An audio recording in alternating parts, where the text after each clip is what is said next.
It's not Todd Bowles. It's not Mike Norvell. It's not Alex Golesh. It's Billy Napier.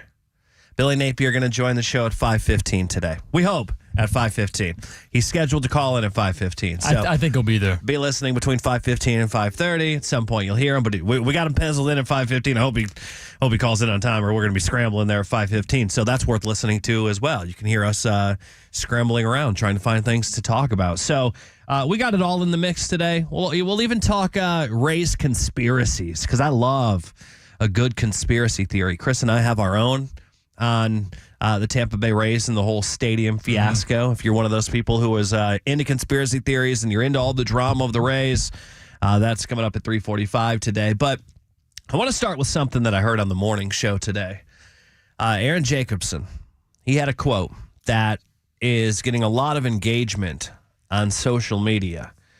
He called Baker Mayfield a top 5 quarterback. In fact, the exact quote.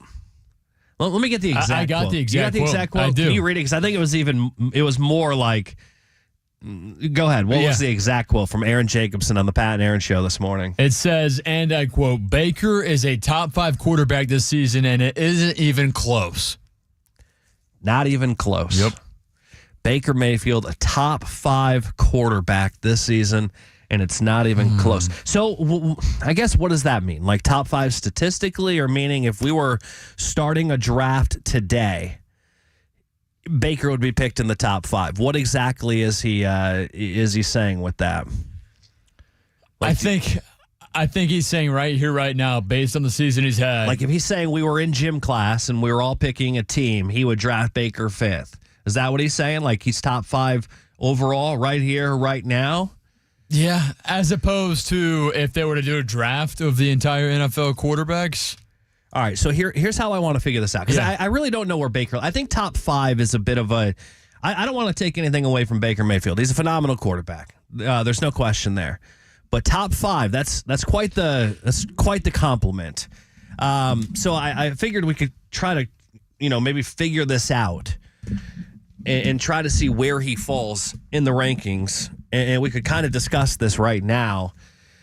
Let's go through the starting quarterbacks, and then I just want you to tell me whether or not you would take this starting quarterback, over Baker Mayfield. Mm-hmm. So based on this year and the numbers, based on, I guess based on your, it's got to be this year. Based on your overall opinion, yeah. I'll give you a quarterback, and then we'll discuss together whether or not we'd rather have them starting for the Bucs right now. Okay. All right. And also keep in mind, because, you say Patrick Mahomes in the past or moving forward. Yes, of course, Patrick Mahomes is the guy. But as of right here today, up to this point in the season. I'm still going to take Patrick Mahomes. You're still taking. It's Patrick Mahomes. Based on man. what? It's Michael Jordan. Really? Yeah. Yeah. All right. I thought you'd actually say opposite. I thought you'd say, hey, based on right here, right now, Baker Mayfield. I don't think Patrick Mahomes has the weapons of Baker Mayfield, and I think that plays a He does have Travis Kelce, though. Again, he is on the decline. He's got Travis Kelce? He's on the decline. Did you really just say that? Yeah, he does have Travis Kelce. All right, we talked about our worst takes of the year yesterday on the other show. That was you just added to it. Their chemistry is unmatched. I know Travis Kelce is old and slow. He's not what he was, but that chemistry, I don't know. The Buccaneers, Mike Evans and Baker's kind of close, but even Kelce and Mahomes, even when Mahomes is Noah Gray's dealing been better with an older Travis Kelce, that chemistry is still really good. All right, so let's run through quarterbacks here. I'm looking at numbers now, and I'm already seeing over 5 that are better than Baker Mayfield. All right, no, this is a great experiment because I really don't know truly where he ranks amongst quarterbacks. So we're going to do our own little test. And by the way, you can text in on the Bartow Ford DAE text line 82945, where you think Baker ranks. We're going to find this out together. So let's knock down the obvious. Like, these are guys we know Baker's better than. We know he's better than Deshaun Watson, who's obviously hurt.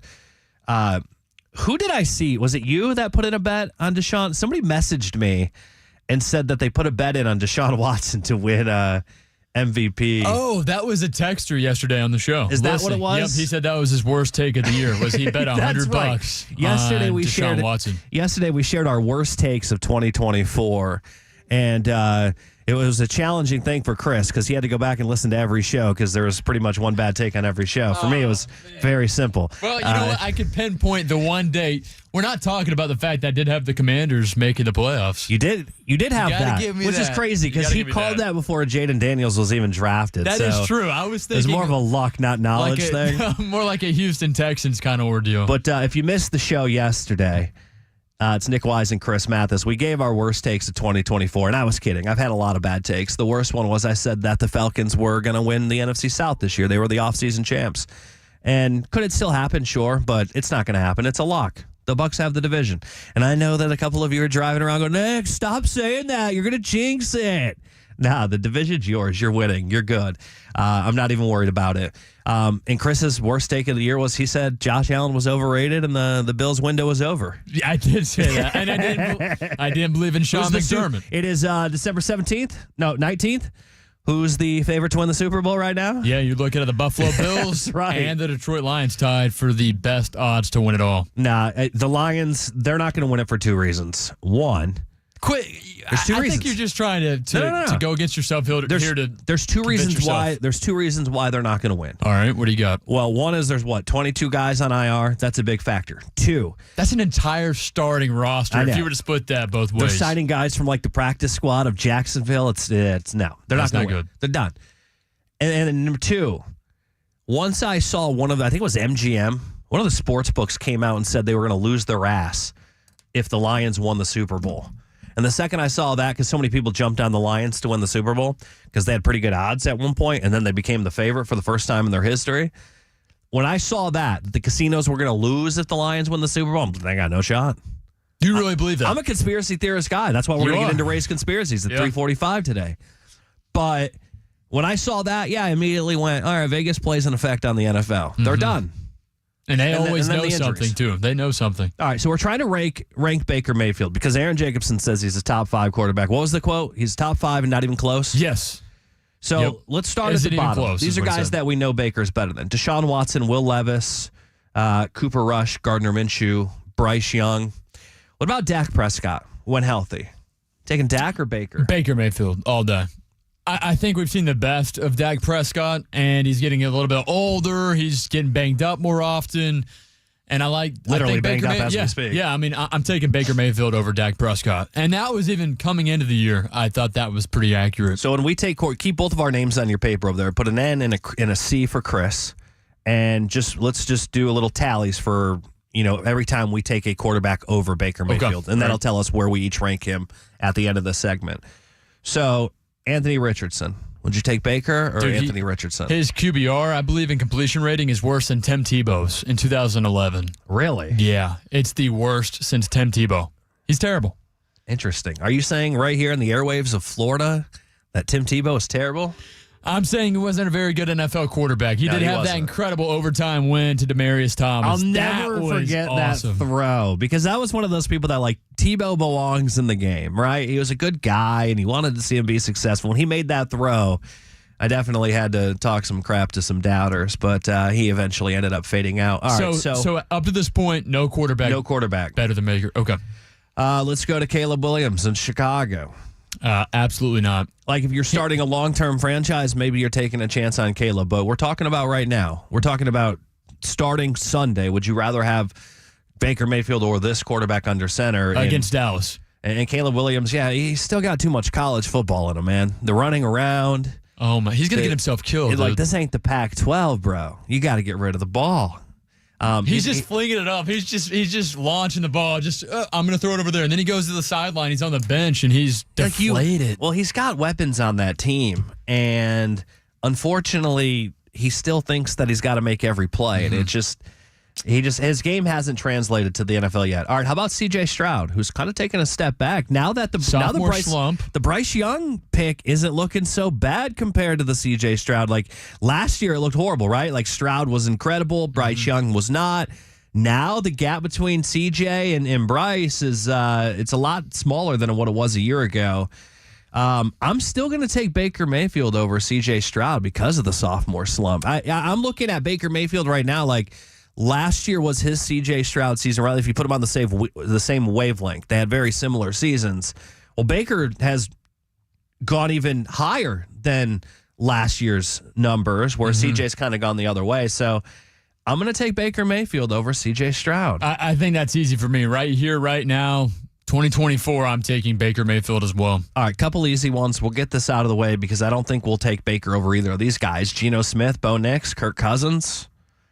I mean, Kirk Cousins is riding the bench. It's a no-go. Would you take Bo Nix? I don't think. It's hard for me to take a rookie other than maybe Jaden Daniels.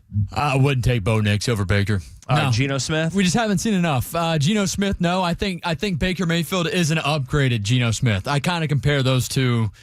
Baker's a lot better, in my opinion, but similar quarterbacks. All right, so far we have not taken anybody over Baker Mayfield. Aaron Rodgers or Russell Wilson? Would you take either of those guys right now to be the quarterback of the Bucs? I'm going to say no. Aaron Rodgers, to me, looks like one of the worst quarterbacks in the National Football League, and that's not really an overstatement. It really is, and he's kind of destroyed the Jets. If you're a Jets fan, I kind of feel bad. He's really kind of come in there and ruined your organization. He brought Devontae Adams in there. You're stuck paying him, $8 million next year, which is a lot of money for an aging wide receiver. And it just hasn't worked out. And, we just talked about our worst takes of the years a minute ago. One of our best takes is we both had the Jets missing the playoffs. We said it wasn't going to work. It has not worked. I did see an article today saying that Aaron Rodgers is open to coming back and would mentor a younger quarterback, which is funny seeing those words. I think he's just trying to make some money. He's never mentored. He's never done that. No, I'm not taking Russell Wilson or Aaron Rodgers over Baker. All right, here's a difficult one. Mm-hmm. And they just played each other on Sunday. And obviously Baker Mayfield got the best of them, but he's having a really good year. He doesn't turn the ball over. What about Justin Herbert? This year, I'm still going Baker Mayfield. I think long term, over the next 5 to 7 years, could be Justin Herbert. But right now, correct, Baker Mayfield. Justin Herbert to me is, until he wins that playoff game, I've kind of got him a little bit overrated. Like, I feel like we've anointed him and crowned him as being this elite quarterback, and I just don't think that he is until he can win a big game. He's played in some big games, and he just never comes out on top to win those big games. And mainly because Brandon Staley was a really bad NFL coach, and he's obviously doing much better under Jim Harbaugh, and, they run the ball a lot more because that's what Harbaugh does, so he's not asked to do as much, and he really doesn't have any crazy weapons, right? They drafted Ladd McConkey, and they have Quentin Johnson from TCU there.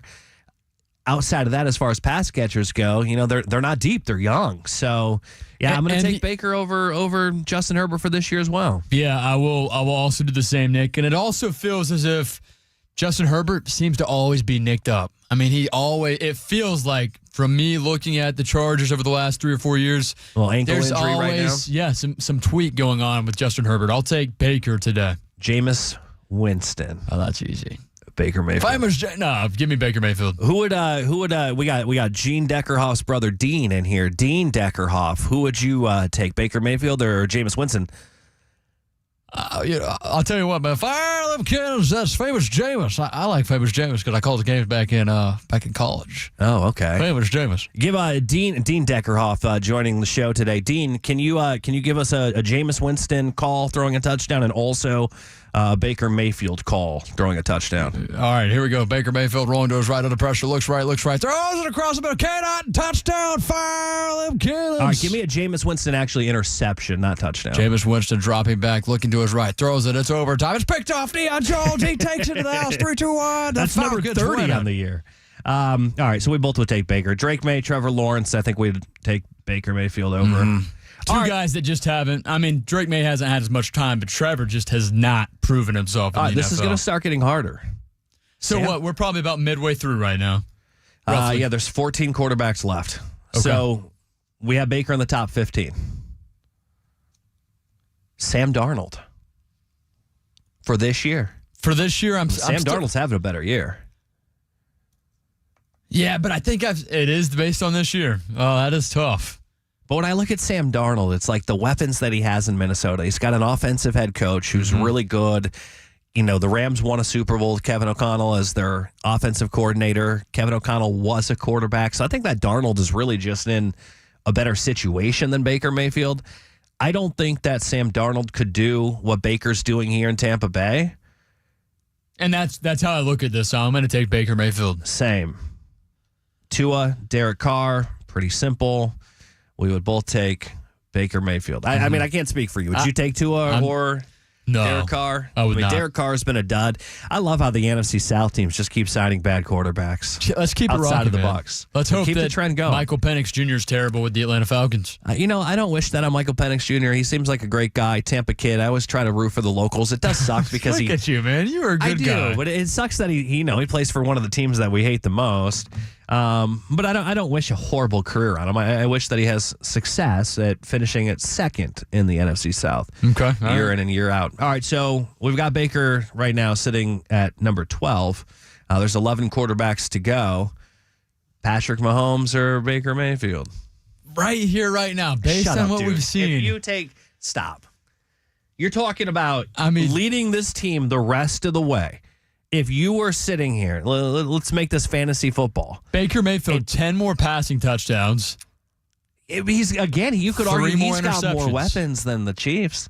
They got no pass catchers. Listen to this. They also have Andy Reid. Yeah, but his best pass catcher, you said it a minute ago, is Travis Kelce, who's old. Okay, yeah, Patrick Mahomes. I'll take Patrick Mahomes. Look, that's not a crazy statement for you to say Patrick Mahomes. It's not. It'd be crazier if you said you take Baker Mayfield over Patrick Mahomes. But based on this year, okay, I'll rock with Patrick. You as well? Yes. Okay. Mark me down there. Brock Purdy. I'm going to go Baker Mayfield. I'm going to go Baker Mayfield too because Brock Purdy, we've all questioned Brock Purdy's game. And now that he's not everything is just perfect for him. Yep.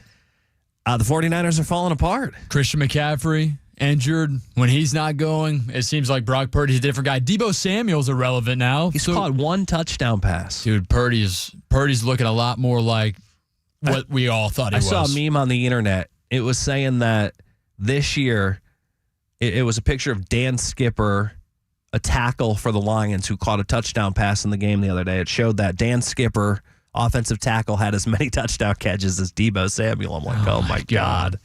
No wonder why my fantasy team died. So, yeah, I mean, what do the Niners do with Brock Purdy? Do they pay him? You got to pay him.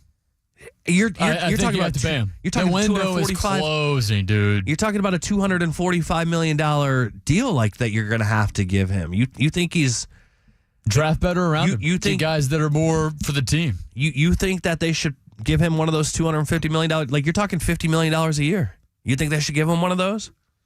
I think you have to, honestly. Unless you're going to go restart with another quarterback. You're going to pay Kirk Cousins, overpay for Kirk Cousins to come in. Maybe Kirk will take a good deal and step in like Baker did. If Minnesota gets rid of Darnold, maybe Darnold goes to Kyle Shanahan. That could definitely work out. I could also see Darnold as the replacement to Matthew Stafford if he were to retire.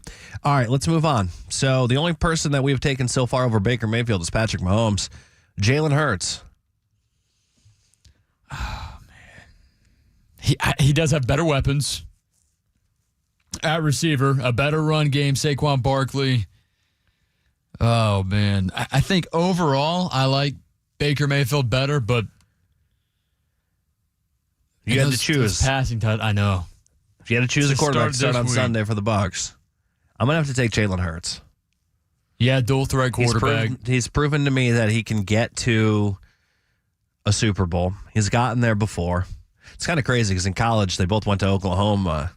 Baker's the one that won the Heisman. Jalen Hurts. I always find that fascinating. Out of all of those Alabama quarterbacks that won the Heisman, and the Oklahoma quarterbacks, actually, that won the Heismans with Lincoln Riley, Jalen Hurts, the one guy that didn't win the Heisman's, had the best NFL career out of all of them, really.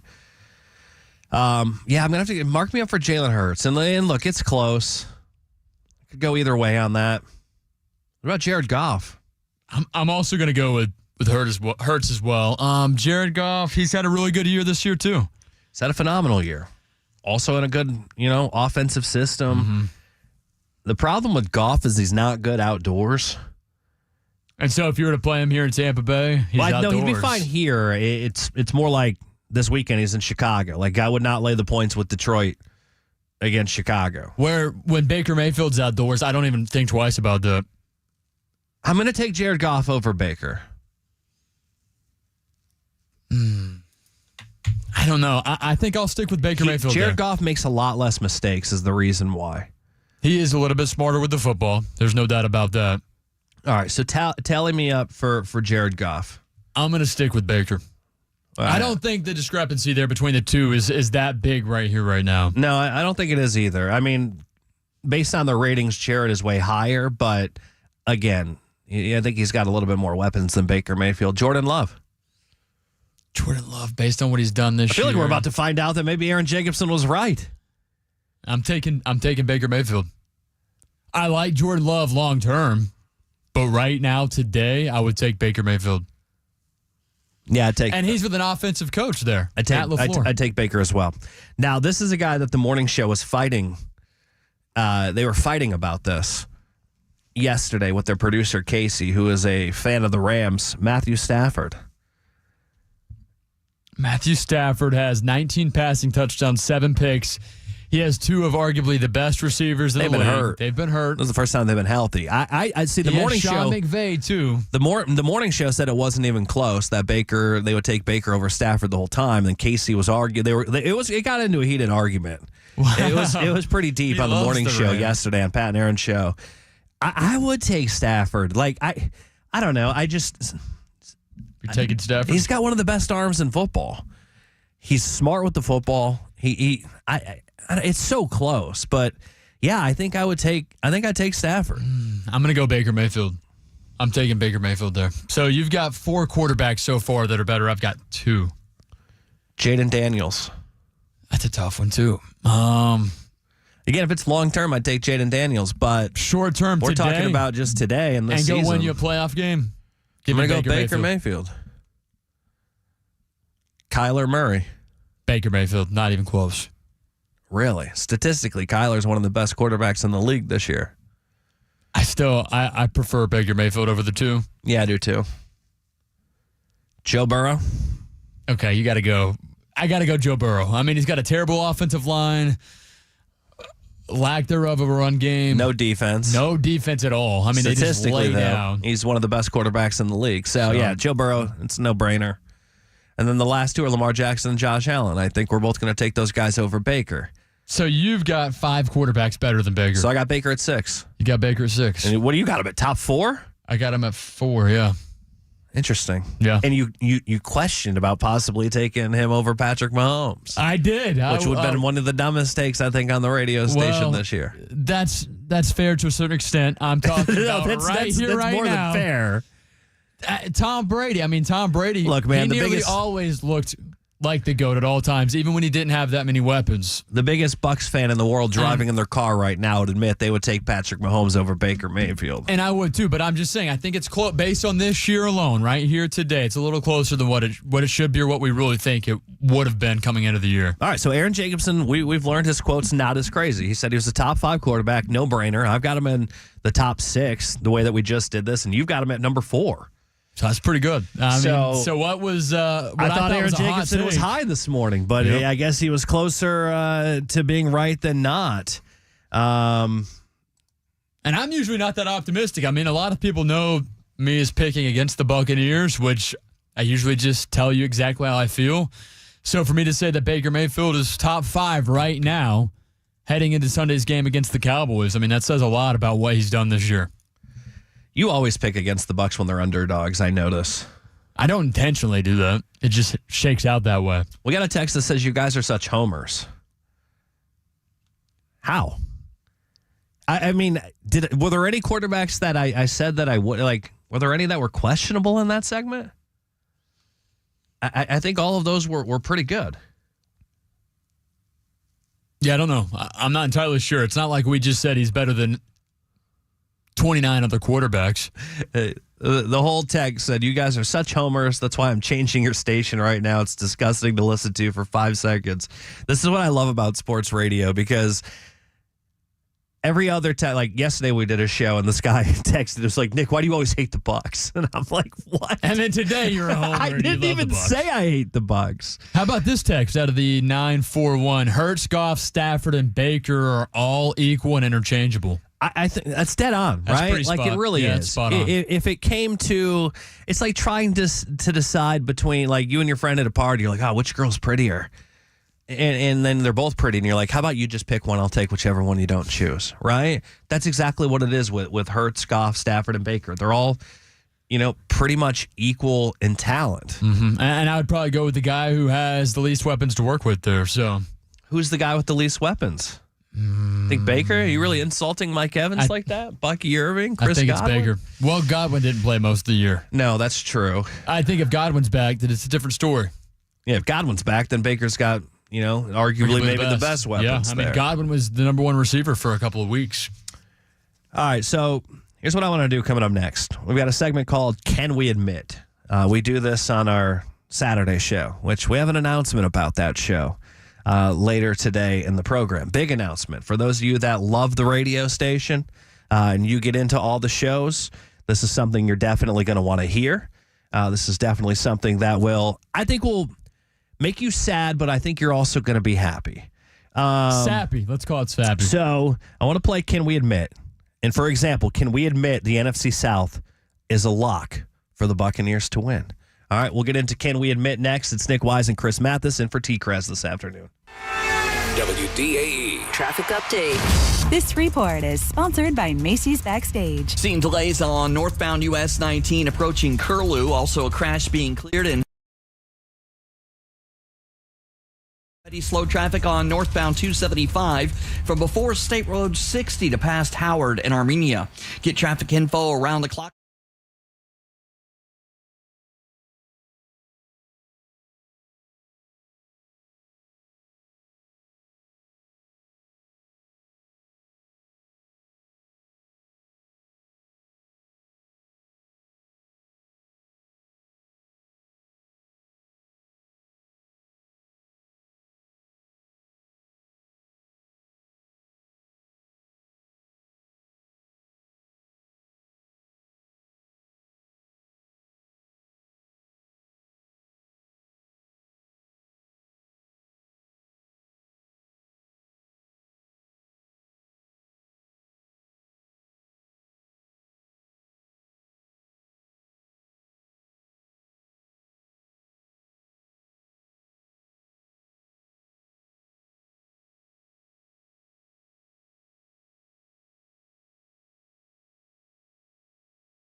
I will say they are a top 4 team in the NFC right now. Yeah, it's hard. Like, I mean, you look at the Vikings. They've won 7 in a row. The Eagles have won 10 in a row. And then the Lions, yes, they're banged up, but still a lot of weapons there on that offense, yeah. right? Top 3. I feel like top 3, if I said yes, then I feel like we're overreacting to the game on Sunday, which was their best game of the year, no doubt. I think a top 3, it's tough for all of the same reasons. You said the Vikings, the Lions, the Eagles. I think that if they were to play the Lions in the playoffs, they probably win because I do think the Lions are so decimated. The Eagles are probably the most dangerous team. We talked about what team worries you the most in the NFC yesterday, and the Rams were a very common answer, and that was my answer. The Rams scare me. Are they better than the Rams? That's, where I'm kind of debating. I'll put them behind just the same teams you did. Eagles, Vikings. I'm going to say they're a top 4 team. All right. So I can't admit they're a top 3. All right, let's talk some Rays baseball. Can you admit that the Rays will stay put in the Tampa Bay area past the 2025 season? Can you admit we'll never talk about the Rays Stadium on the air until it's actually built again? No, I can't admit that. We'll talk about the Rays coming up at 3:45. Can I admit that the Rays will stay put in the Tampa Bay area? I can. I think that. I don't think they're going anywhere. I don't. No, I don't think so either. I think they'll stay put. I will say, and I will admit that they will be here past 2025. Doesn't mean I'm not nervous about it. I'm still nervous that they could leave. But if I had to bet on it, I would say I would bet on them to stay. Baseball doesn't want to lose this market that just keeps getting bigger and bigger. Can you admit Sunday's Bucks game was a one-off and they can't play at that level every single week? I'm only going to say I can admit to this because I can't say that hardly any team can play that well every single week. I mean, you're talking about even the Eagles that have won, 10 in a row. Yeah. They can't play a game quite like that every single week. The Chiefs, whenever they were on their winning streak. The Chiefs never played a game like that all year long. Right, but they still won football games. So I think the Buccaneers are capable of playing like that more often, but game in and game out, no, I don't see that for the Bucs.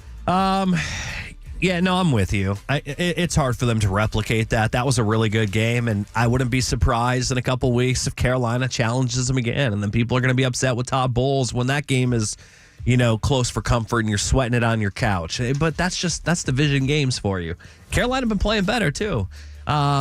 No, I don't think it's tough to play at that level. That was against a good football team. They played a complete football game on both sides. On the road as well. On the road, West Coast, never easy to do, different time zone. No, I don't think they can do that. But if they can play that kind of football, team's dangerous. And no team in the NFC scares me if they can play at that level. Especially down the stretch as well. Can you admit that the Rays are more to blame than Pinellas County? I can absolutely admit that. I've been saying that. It's so easy to blame the politicians because most of them are scums at any level. But you know what else is scums? Billionaires. And look, this one's on the Rays. And I got a conspiracy theory on the Rays. We're going to do conspiracy theories coming up about 3:50 today about the Rays. I'm blaming the team. And the team's messing around. And they're playing games. They're trying to win negotiations. They're trying to make more money and spend less. And I don't like it, Chris. I'm right there with you. I think this is more so it falls back on the Rays, this organization, and I'll have more on why that might be here in the next segment. But yeah, I can admit that, Nick. Can you admit that the college football playoff matches this weekend suck? No, I can't admit that. Really? I actually look forward to the matches. I think the Indiana-Notre Dame game stands out to me. Because they're in the same state. Tennessee at Ohio State. That game intrigues me a lot. As much as I didn't want Alabama to be in there because I didn't think they deserved it, Alabama at Notre Dame would have been must-see TV. Here's the thing. You know the one thing that I wanted with the playoff. You wanted a SEC team to have to play in the cold. Right. And there is one that's going to play in the cold. But the thing is, Tennessee's cold too. I wanted to see... It is cold. I wanted to see Alabama. Yeah. I wanted to see Georgia. I wanted to see Texas. I wanted to see Ole Miss. I wanted to see one of those schools play in the cold at Notre Dame or Penn State. And I didn't get that. So, yeah, I think these matchups kind of do suck because most of them, I think the best spread is 7.5 is the closest one. And that's between Tennessee and Ohio State. What's Actually, the spread in closest Indiana? one now is Indiana Notre Dame. What's that one? Notre Dame -7, so All half a right, point. so half a point. And that one's intriguing because it's got state, the state there. It makes it a little bit different. All right, let's do one more. All right, you want me to go with mine? Yeah, go ahead. Can you admit that the Atlanta Falcons are making the right decision at quarterback in hopes of saving their season? I don't know if it's saving their season, but I think the Falcons realize they're not a championship team, and I think they're playing for their future. So, yeah, I like the move. I think it's the right move. I can't admit that. I think that for the future, yes, but as far as trying to salvage this current NFL season, I don't think they're making the right move because Kirk Cousins has gone through these ruts before. We've never seen Michael Penix Jr. take a snap in the NFL. All right, yes or no? Then this is the final one. We got to go. Can you admit the Buccaneers are a lock to win the South? No. Wow. I say yes. All right, I want to get into Rays conspiracies. All right, I want to hear your conspiracy on the Rays. What do you think is going to happen? What do you think the Rays are trying to do here? Why are they not taking the deal? Any conspiracy you have that involves the Rays and the new stadium, I'm intrigued. I'm interested. I want to listen to them. 888-546-4620 is the number. Want to hear your conspiracy theories on the Rays. I've got one. Chris has one. They're completely different. We have them playing in completely different places than each other. We'll get into our Rays conspiracies coming up next. WDAE Traffic update. from the Safe Touch Security Traffic Center. This report is sponsored by Staples Stores. A wreck on northbound 275 just before I-4 in the right-hand lane. Traffic jammed up from the West Shore area. Also in Land O'Lakes, a crash on westbound 54 just west of US 41. 2 right lanes are blocked there. Seeing delays in Pasco County on northbound Little Road just north of Ridge due to a crash in that area. Get traffic info around the clock by searching News Radio WFLA on iHeartRadio. I'm Randy Myers. Staples has amazing deals on everything you need for the holidays, from custom holiday cards and photo gifts to laptops and gaming systems, even shipping solutions. And now save up to $350 on select computers. In-store only. Offer ends 12/28. Unwrap huge holiday savings at Staples. Hey, TKras here from my guys over at Moss Nissan. The holidays are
Super Bowl or Stu sell the Rays? Give me a championship. I'd rather the Bucks win the Super Bowl for sure. I bet you there's people in their car that You think so? chose for him to sell. I mean, look at the text platform. It is blowing up. 82945. Start that text with DAE for your conspiracy theories. We'll read. We'll go through the text. We'll read those. Somebody did mention he's worth $2 billion. Yes, he is when you talk about his assets, but net worth, what he has in the bank, I don't think it's $2 billion. I think that's when you take his worth of all of his assets. Yeah, he's probably worth $2 billion. But we're talking cash.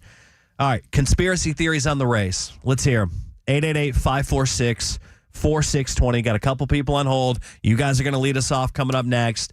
What are they? You can also text in 82945 on the Bartow 4 DA text line. We'll take your calls and your texts. It's Wise and Mathis, 95.3 WDA and AM 620. Tampa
And, hey, you guys, I'm going to do your great monologue in 30 seconds. Okay. You've got Allen. I swear to God, I was in my man cave, guy, before your show came on, and I just told myself, is Baker a top 5? You've got Allen, you've got Jackson and Mahomes, okay? That leaves Goff, Stafford, and Burrow. Okay, Baker's beaten Goff this year. Okay, let's knock that one. Okay, Burrow's having a crappy season. But he's not. What is he beating Goff on? No, I'm just saying, let's say he beat him this year one-on-one, just to give him that edge. Oh, is all I'm going with for this year. Oh, for this year, okay. So then we move to Stafford. Okay, now I want to get to Burrow. Okay, who's in front of him? Well, Burrow's having a crappy season, so which would leave Stafford to put Stafford at 4 and Baker at 5. Nah, I will say Burrow's having an incredible season, Dave. Individually is having a really good year. 36 passing touchdowns, 8 picks. This team just isn't winning games because their defense is awful. Well, again, it's fair to say the Bucs are better than the Bengals, but to say that Baker's better than Burrow, come on, man. You guys, let me jump on this conspiracy, okay? I have been hesitant. No, I've been hesitant forever for this because I don't want to state the obvious, you guys. It's real simple. I've lived in Brandon for 40 years. I've talked to my friends. I'm sure Tampa Bay people in charge did not, talk to 1,000 people on this side of the bridge and ask them if they're going to go. They're going to tell you no.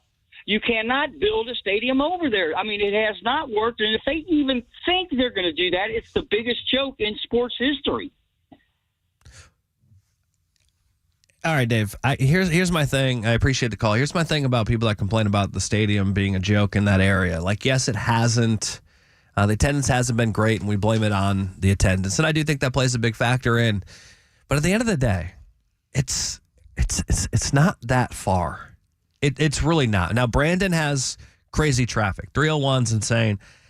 I can never live over there. East of Tampa, there's just so much traffic.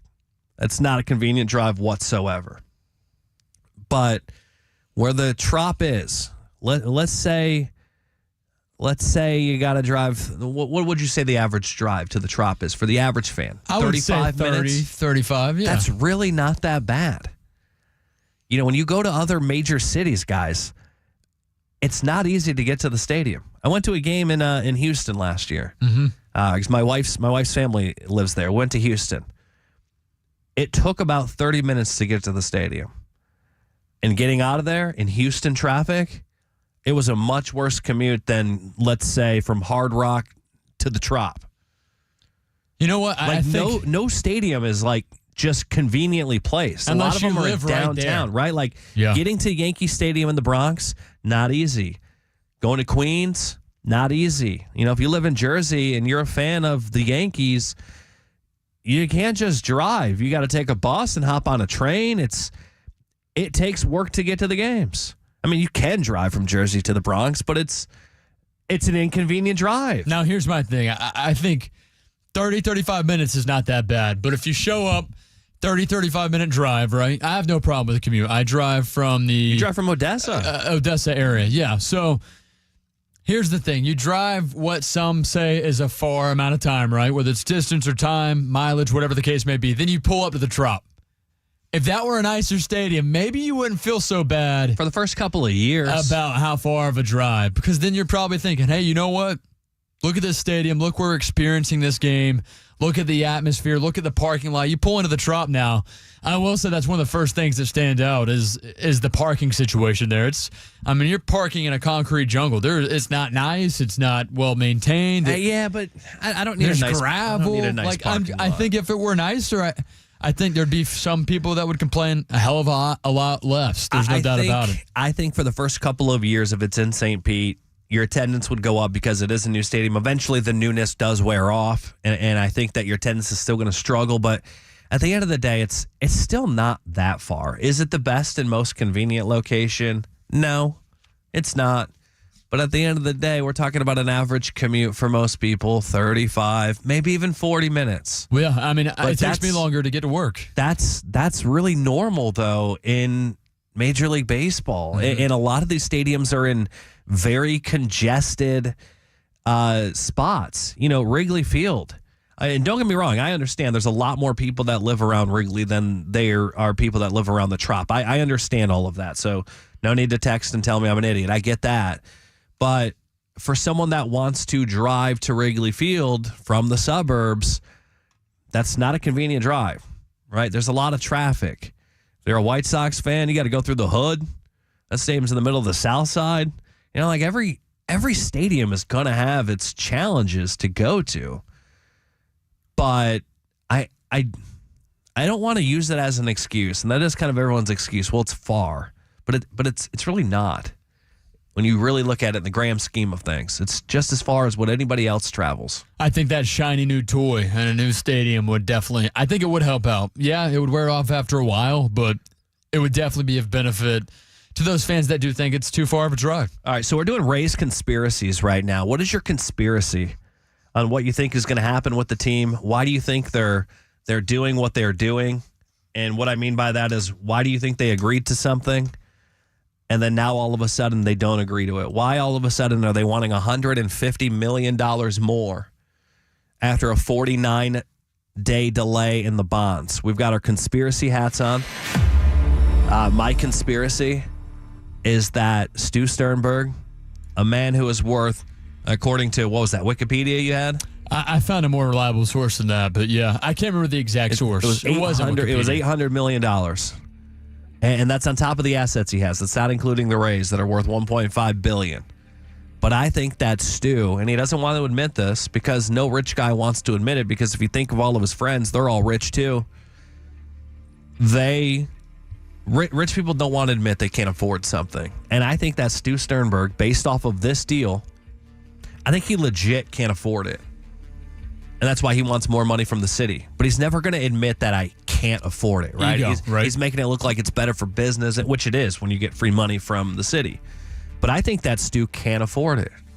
And my conspiracy is there is going to be a new owner brought in, and the team is going to end up playing in St. Pete.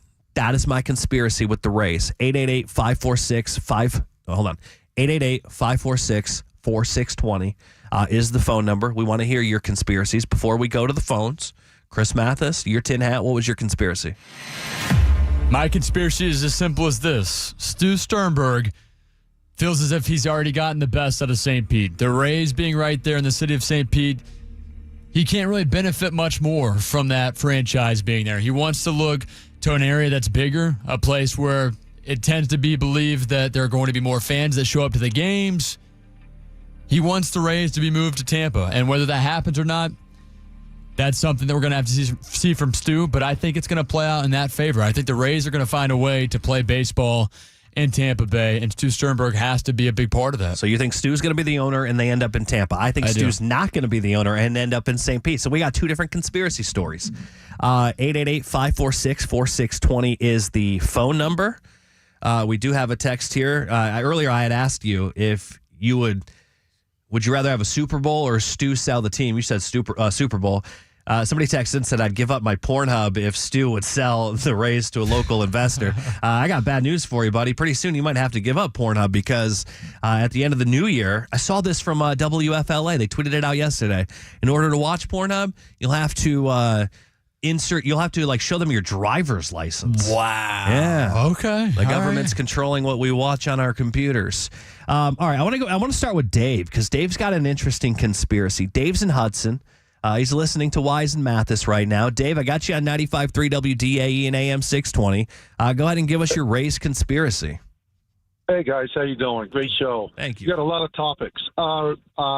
My conspiracy is easy, simple. If you're an owner and you had $2 billion, why the hell do you want to pay for a stadium? Honestly, what do you want to pay? I'd rather have somebody else pay for the stadium. Here's the bottom line. I hear the conspiracy is Canada. They're going back to Montreal. Stu's going to end up not getting – he's bargaining for that $150 million, and we're going to cave in and give it to him. And if we don't cave in, he's going to Canada. That's a conspiracy. Now, Baker Mayfield, I'm sorry, guys. Baker Mayfield, if they lose this week, how do you call him a top 5 quarterback when they're not even in the playoffs? They're literally what if they lose, in the playoffs, What if they lose Dave. to the Cowboys? What's that? They're in the playoffs right now. They're leading the division. They're going to win the division. I know that. Of course. You think not? I disagree with you on that. Okay. And I would bet on that. All right. too. How much you want to bet? I'd love to make. This would be the easiest money I can make this weekend. Okay. You want to? This is what I think. Here's what seriously. here's what I got on the line. You can't call in for 2 months if Baker and the Bucks come in first place. That a deal, Dave? Okay, and if they don't win their division, You can have a spot on the show anytime. You got it. I got no problem with it. No, seriously. And now here it is. 2 weeks from now, Washington Redskins and the Atlanta Falcons play each other. It's 2024, Dave. They're the Commanders. I'm sorry. Yeah, exactly. Going to get us in trouble. Yeah. Now, Washington is a team that we're going to replace to get into the playoffs. We're not going to win our division. Okay, It's Dave. going to be Washington lose. I'm telling you, Washington's going to lose the next 2 games. All right, Dave. I appreciate your call today. I just disagree with you. Man. Yeah. Hey. Baseball didn't work in Montreal, so I don't understand why people have so many conspiracies that it's going to go back to. I'm with you, but it's a conspiracy theory that some Rays fan have, and even though Dave's probably the minority, there are others out there that do agree with Dave. All right, we got an amazing conspiracy theory on the text that I'll read in a second, and in fact, I've thought about this myself. I'll read that in a minute. Let's go to Scott in Tampa. Scott's got a conspiracy theory on the Rays. Scott, you're on 95.3 WDAE and AM 620. Hey, guys. Hey, Scott. I think that the team's going to be sold at least partially to an investment group.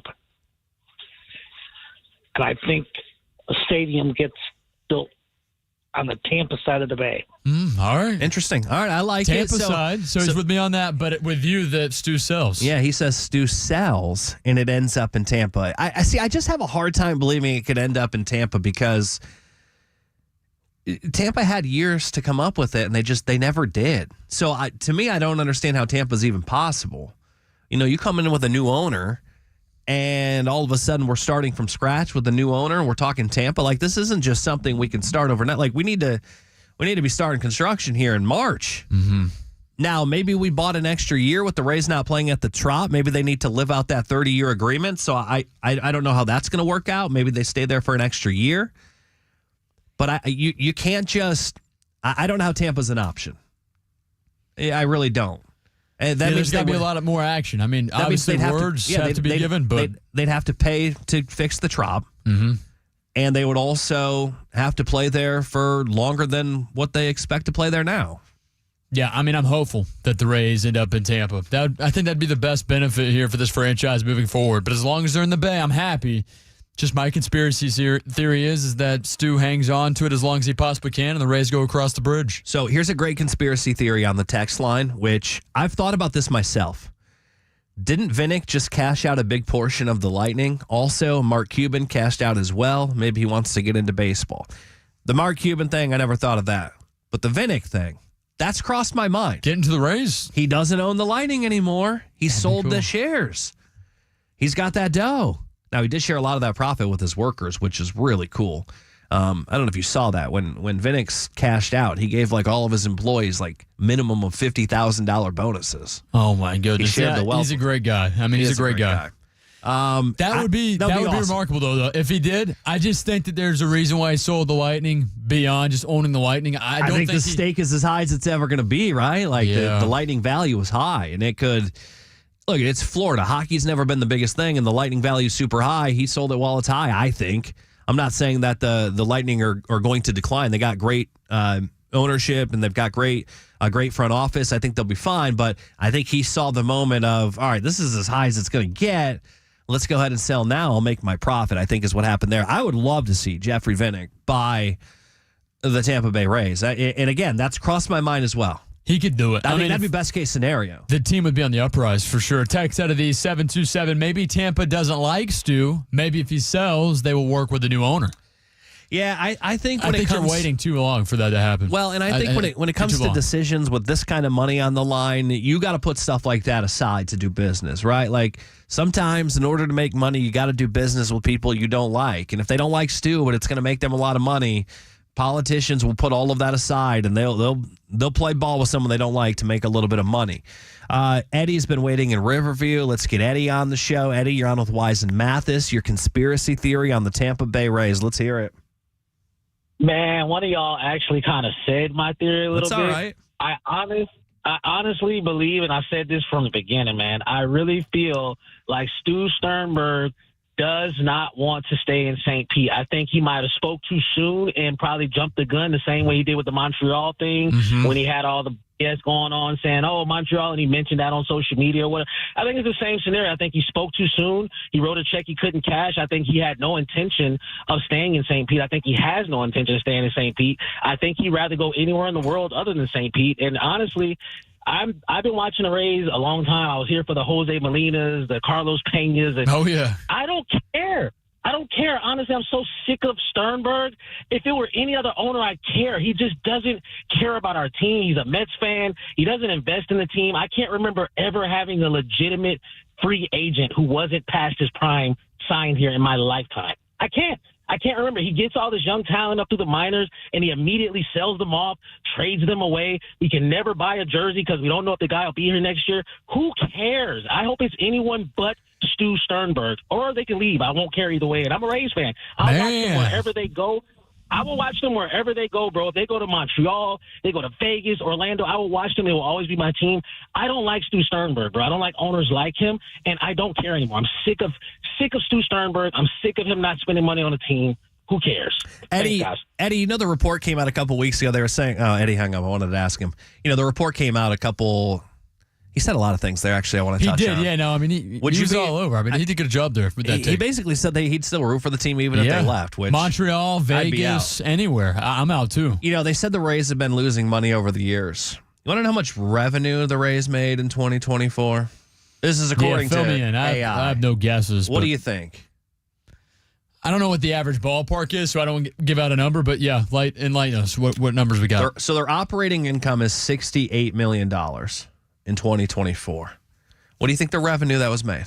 Just give it a guess. What do you think a Major League Baseball team made? Let's say they made $75 million. They made 301. Jesus. They're not broke. So 5 times what their marketing, what was the initial number of 60-something you said? 68 million was the operating. Okay, so nearly 5 times more. Now, don't get me wrong. That's light compared to other teams. Compared to the Yankees brought in 679 million in revenue. So double what the Rays did. But when you think about it, their active roster was 263 million. So you do the math, you're at like 230 in profit. The Yankees are about 4 and some change, 350. The Yankees are making about 150 million more.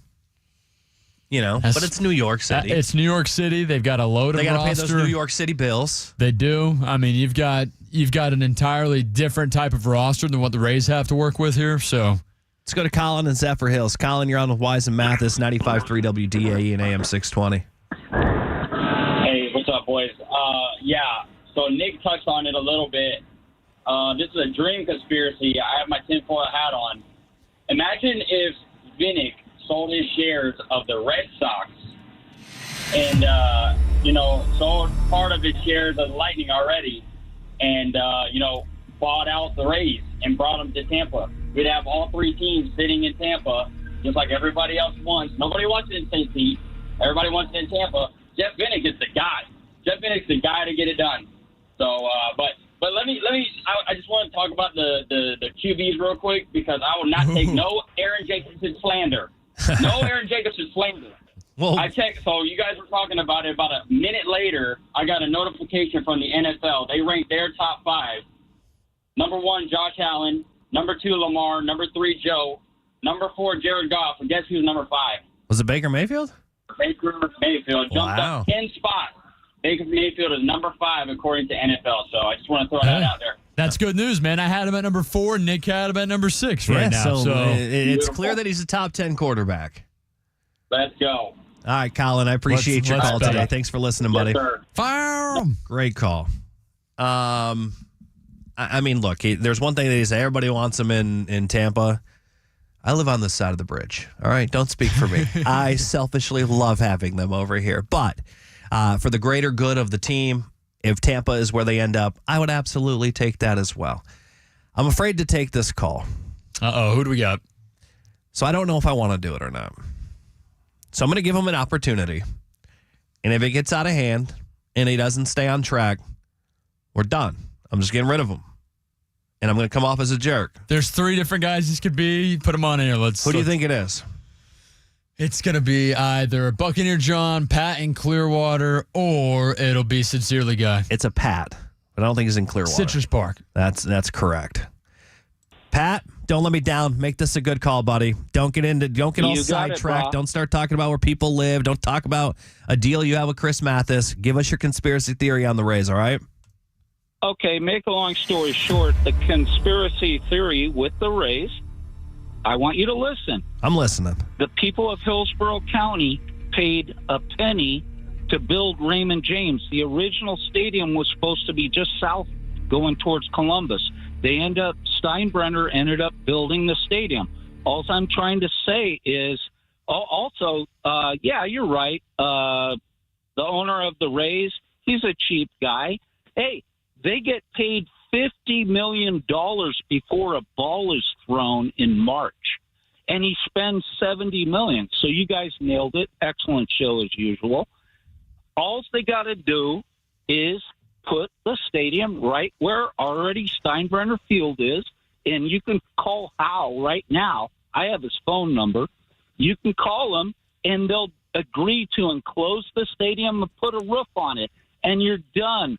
All right, Pat. Thanks. I wanted to work. Pat, I got to tell you, that is conspiracy. That is a conspiracy theory. I do got to let you go, Pat. It's not a conspiracy. It's the truth. All right, Pat, that was a better call. I appreciate that. Yeah, he did a good job there. But I don't think it's that simple. They're just going to build on top of Steinbrenner Sounds Field. like a classic conspiracy right there. All right, ReliaQuest Bowl tickets. Michigan, Alabama. You want to go? Here's how you win. You're going to play bowl ticket prices right with Chris Mathis. All right, if you can beat him, the tickets are yours. 888-546-4620. Bowl ticket prices right. I'll explain how to play coming up next. WDAE Traffic update. This report is sponsored by Busch Gardens Christmas Town. Earlier wreck on northbound 275 just before I-4, now clear. All lanes are open.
minute. I know that it's early for these, and I know these are very polarizing. Some people hate them. Some people love them. Early Christmas gifts? I'm not getting you anything for Christmas. Yeah, I was hoping you might. You get a Christmas present every day. Your Christmas present is you get to do this show with me. And I get a job, right? Oh, actually, we got a big announcement to make at 5 o'clock. Oh, we do. Yeah. Just under 9 minutes away. Yeah, Chris and I got a big announcement about the future of our show. Okay, so before we get to that, I want to just throw this out there. And you can tell me if you want to do this or we cannot do this. And if people don't like it, if we do it and people don't like it, blame Chris Mathis because it's his decision. I know it's early. But if they love it, give me all the credit in the world, Here's right? the thing. Doing these things are polarizing because we'll get so many texts that are like, why are we doing this? Yet when you look at the podcast numbers, this is going to be the most listened to segment of the day if we do it. I got a new mock draft, 2025. You interested in it? Football is football. Give me more football. Can never have enough. So, yeah, let me hear what we got. All right, you want to hear it? Let's do it. All right, if you don't like mock drafts, blame Chris Mathis. If you Let's love do them, it. give me the credit, not Nick Wise, for throwing this together. All right, so this one came from CBS Sports. By the way, the player they have the Bucs selecting and the position I thought was kind of weird. And I'm going to disagree with it. But before we get to the Bucs, who do you think went number 1 overall in the mock draft? You know what? It had the Raiders picking number 1, by the way. Shedeur Sanders got to go number 1. It wasn't Shedeur. Wow. Cam Ward. Cam Ward at Cam 1. Ward, the Out of number 1 Miami. pick. And it says, in today's NFL, a quarterback must be able to sit back in the pocket and throw with timing and accuracy. Cam Ward has been closer to that player than Shedeur Sanders during the second half of the season. That's one thing I'll say about Cam Ward. I can't get that Gator game out of my mind. He was so comfortable and smooth in the pocket. First game of the year. It was crazy to watch, but you could tell in that game alone that he had the potential to be the number 1 pick in the draft. He was surgical back there. Yeah, I don't hate that pick at number 1. I think that he's got a lot of work to do, but I don't have a problem if he were to be selected over Shedeur Sanders. So pick number 2, New York Giants. Who do you think they took? Sanders. They got to go Shedeur Sanders. They did take Shedeur Sanders. Where's Travis Hunter end up? Well, why don't you calm down I'm there, excited. Sally? That's who we care about. The guy who shouldn't have won the Heisman. Where does he end up? You saying he shouldn't win the Heisman? Yeah, it should have been Boise State's running back, man. He simply carried them. Genty? Yeah, he carried them into the playoff. Travis Hunter was pick number 3 to the New England Patriots. Oh, I'm sorry for him. Well, yeah, but if he goes That's to the where he's Patriots, going to die, baby. you got Gonzalez on the other side. You got lockdown corners. He could play wide receiver. Who's my head coach? He What do we could got? A definitely. quarterback? We got Gerard Mayo. Oof. It says, can Travis Hunter play cornerback and get offensive packages in the NFL? If that is the case, then his stock is unique and therefore higher than most of his peers. So they have Travis Hunter going number 3. The Jacksonville Jaguars on this mock draft selecting Will Johnson out of Michigan, probably the best corner in the draft. Tetairoa McMillan. I love this kid out of Arizona. They got him going number 5 to the Carolina Panthers. Give Bryce Young another weapon. He needs it, obviously, but It's got Tennessee picking number 6, Abdul Carter. Mason Graham, I love this pick. Mason Graham they have going to the Cleveland Browns. Did you see his quote that he had the other No, day I did not. about entering the draft, Mason Graham's? It was Looking it up really now. one of the best quotes I've ever seen. Let me see if I have it in my phone because I thought I screenshotted it. Maybe I didn't. I did put it out on Twitter. Let me find this because this was one of the best. So it would be great if Mason Graham, who went to Michigan, went to play for Cleveland. I think I found it. You found it? It Here has been is. an honor. Yeah, no. We don't got to read all of it. It's this part right here. It's truly been an honor and a dream come true to represent the University of Michigan the past 3 years, winning 2 Big Ten championships, the Rose Bowl, the 2024 National Championship, and, of course, slapping Ohio State around not once, not twice, but 3 straight years. You love that, don't you? So it's funny. This mock draft has him going to Cleveland. And, Cleveland Ohio State fans will then be cheering the man on. That's true. I find picks like that funny. Let's see. Some other notable picks. Miami Dolphins took Calvin Banks Jr. Here's another funny one. Another Michigan player, Kenneth Grant, interior defensive lineman, taken by Cincinnati. They need it. I mean, you got to give Joe Burrow some help up there. If they don't go defense, you got to go offensive line and protect your franchise quarterback. Now, you mentioned Ashton Genty should win the Heisman Trophy. Round 1, pick 14. This mock draft has Dallas Cowboys taking Ashton Genty. They need a running back. They do, but you're going to spend the first-round pick on the running back? They need so many other things, too. I feel like that'd be kind of silly. James Pierce, the edge out of Tennessee. Some have said he's the best edge rusher in the draft. They got him going 16th to the Atlanta Falcons.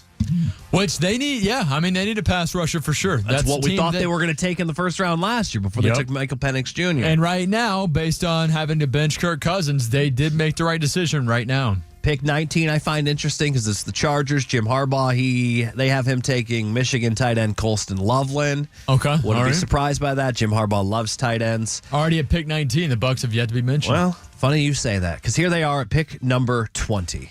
Oh, okay. So I'll ask you this, and we got to do this rather quickly. What position do you think they have in the Bucs take? Based on what I believe they're going to need moving forward, linebacker. He says linebacker. Linebacker. Levante David is getting old. They've had issues with KJ Britt. The depth has been the biggest issue there at linebacker. I would love a pass rusher, but we still have some young pass rushers to work with. I'm going to go linebacker for the Buccaneers. Says linebacker. It's not linebacker. I'll reveal the pick next. Tampa Bay Sports Radio, 95.3 WDAE and AM 620. Team Tampa Bay is ready for an exciting ReliaQuest Bowl on New Year's Eve. This year, it's the Alabama.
I mean, that's the replacement. They're not going to pick him up. But when you got the deal that you got on Baker Mayfield and, $100 million, I say it like that's nothing. But in the grand scheme of things, when it comes to quarterbacks, that's nothing. Yeah, it was a bargain deal for Baker Mayfield. So the fact that you're only paying your quarterback, roughly $30 million compared to a lot of guys who are paying $55 million for a quarterback, some paying $60. You can afford to have two wide receivers at $20 million.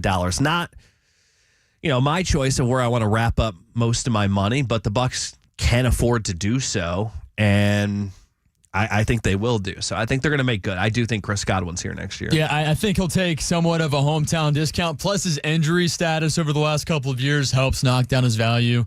And more so if you see Liam Cohen return as OC, the chemistry that they built and trying to get him to be the number one guy or close to it with Mike Evans, it was as clear as day. I mean, Chris Godwin was arguably the best receiver in the game up until his injury. This year alone, obviously, until that injury occurred. What do you think does happen with Liam Cohen? You think he's back next year? I think he'll be back. Wouldn't it be crazy? I think poor Baker Mayfield can't keep an offensive coordinator for more than a year. He either gets him fired or he gets him a job. Yeah, for me, I feel as if Liam Cohen wants to return number one because also there's potential here for him to eventually become that next head coach. It's not like you're working with a top 5 head coach in the league in Todd Bowles. Just telling you like it is. If that were the case, if he was working with Andy Reid, then I would see Liam Cohen going elsewhere. But the fact he's working with Todd Bowles, I think he wants to help Bowles win a championship and stay here. However, if it doesn't work out with Todd Bowles, Liam Cohen staying put, promoting him to head coach after a couple of years would be a win-win. Yeah, I hope that he does stick around for a couple more years or make him the coach in waiting with Todd Bowles getting older would be nice. I definitely don't want Baker to have to switch offensive coordinators again, but I think Liam, how old is Liam? I think he's in his early 40s. He's a younger guy. Younger offensive minds, especially 39 years old. Okay. And he's under, he's from the McVay coaching tree, as they love to put it out there, and everybody wants that next Sean McVay. He's definitely going to be a hot commodity. I think Liam Cohen, Ben Johnson of the Lions, those are going to be two guys that everybody's after. I think Ben Johnson is going to, if he does take a job, it's kind of weird. He's turned out 2 years in a row, stayed as an offensive coordinator. There's a lot of conversation about him going to Chicago. Me personally, I'd rather be an offensive coordinator. Just worry about the offense and not have to worry about the entire team and organization. To me, offensive coordinator or defensive coordinator position just, to me, seems a lot more fun than being a head coach. Oh, yeah, and you're less likely to get moved on from quickly, too. You see head coaches get canned left and right, and yeah, teams will decide to fire coordinators, but it doesn't feel as frequently as it occurs for that head coaching position as well, so a little bit less pressure if you're a coordinator. All right, so I did want to get into some college ball. I don't know whether to start the conversation or not. Billy Napier going to be calling in any moment now. And I know the second that I start the conversation, the phone is going to ring and Billy's right there. They asked for 505 or 510. I said 505 because that's what they preferred. We're getting closer to 510. So I'd imagine he's going to call in any moment. I'm excited to talk to him because I actually went to my first ever Gator game this year. You did, yeah. And you had a great time. I committed to the school. I was like, yep, I'd go here. I did one lap around, and I'm going to tell this to Billy. Make sure you take your recruits around the frat houses and the sorority houses there. Do that circle around there before they get to the stadium because there he is. Any kid is going to commit, to Florida that way. So he's calling in right now. I'm excited about this. Gasparilla Bowl, it is tomorrow. Florida Gators taking on Tulane Green Wave. And it should be a really good game at Raymond James Stadium. You got to love when the Gators come to town. Always fun. I am going to go to the game tomorrow. I'm excited for that. 3:30, we get college football. By the way, we're going to be airing the game here on 95.3 WDA and AM 620. So if you're at work and you can't watch the game, you can definitely listen to it right here or on the free iHeartRadio app. So we got to welcome him in, the proper Gator way. And there's only one way to do it. Yeah, we gotta. Let me get my mouse here. We gotta cue it up. Coach, are you there? I'm here, guys. I'm here. I love this song. The walk-up music there. I appreciate that. I went to my first Gator game this year. We're talking to Billy Napier, head coach of the Florida Gators. I went to my first Gators game this year, and singing that song, Billy, gave me just goosebumps. It's one of the coolest traditions in all of college football. And then one of the other things I noticed about there, I committed to your school, by the way. You don't know this, but one lap around the sorority and the frat houses over there on game day and the parties, I did one lap, and I'm like, I don't know how any kid doesn't go here. And shortly after, you guys had somebody in who was also committed to USC. I sent it to my friends. I said, he's visiting Florida. I go, there's no way he leaves Gainesville and doesn't commit. And you guys ended up getting him. And I'm like, Billy must have taken him around and given him one little lap around there. So, Coach, good to have you on. Appreciate you taking time to talk to us. I know you got the Gasparilla Bowl tomorrow against Tulane. Couple questions for you here. So, you guys early on in the year suffered a couple bad losses. You hit the bye week, and all of a sudden I felt like you guys were an entirely different team. You really one of the better teams the second half of the season. What changed during the bye week that led to the success of the Florida Gators this year? Well, I think we have a really good group of young men. I think there is, at the core here, there's a really good foundation from a character standpoint. And I think that this group didn't point fingers. They didn't complain. They didn't bicker amongst each other. They collaborated with the coaches. They took ownership of the things that needed to be done better. And then I think we changed gears a little bit in that open date. We created a little bit different approach to practice. We rearranged some staff responsibilities. And then bottom line is I think our kids really just took ownership of the things that they could control, that they could do better. And we started to be the team that I thought we could be initially all season, right? So, and then I think that a few things happened, right? So, we beat Mississippi State. We have the open date. We beat Central Florida. And then we go on the road to Tennessee. And we really have control of that game. We lose in overtime, and I think that was a tipping point. They could have went either way, and I think they went the right direction. Obviously, we beat Kentucky. And things in college football at that point, we felt like we could play with anybody. So I think the open date was key, but I think belief is powerful, and I think at some point there along the way we found out what we can do this. You brought up, we're talking to Billy Napier, coach of the Florida Gators. Coach, if you brought up the Tennessee game there, if you could have that play back, and I know it's easier to say in hindsight, if that situation comes to you again, would you go for two instead of going to overtime in that situation? Well, with the level of experience that we have at quarterback now, probably, I do think, but I do think that we were playing really good defense that day. I felt good about our kicker. I felt good about, what we had in the red zone. Obviously it didn't go our way, but I do think at that point in time,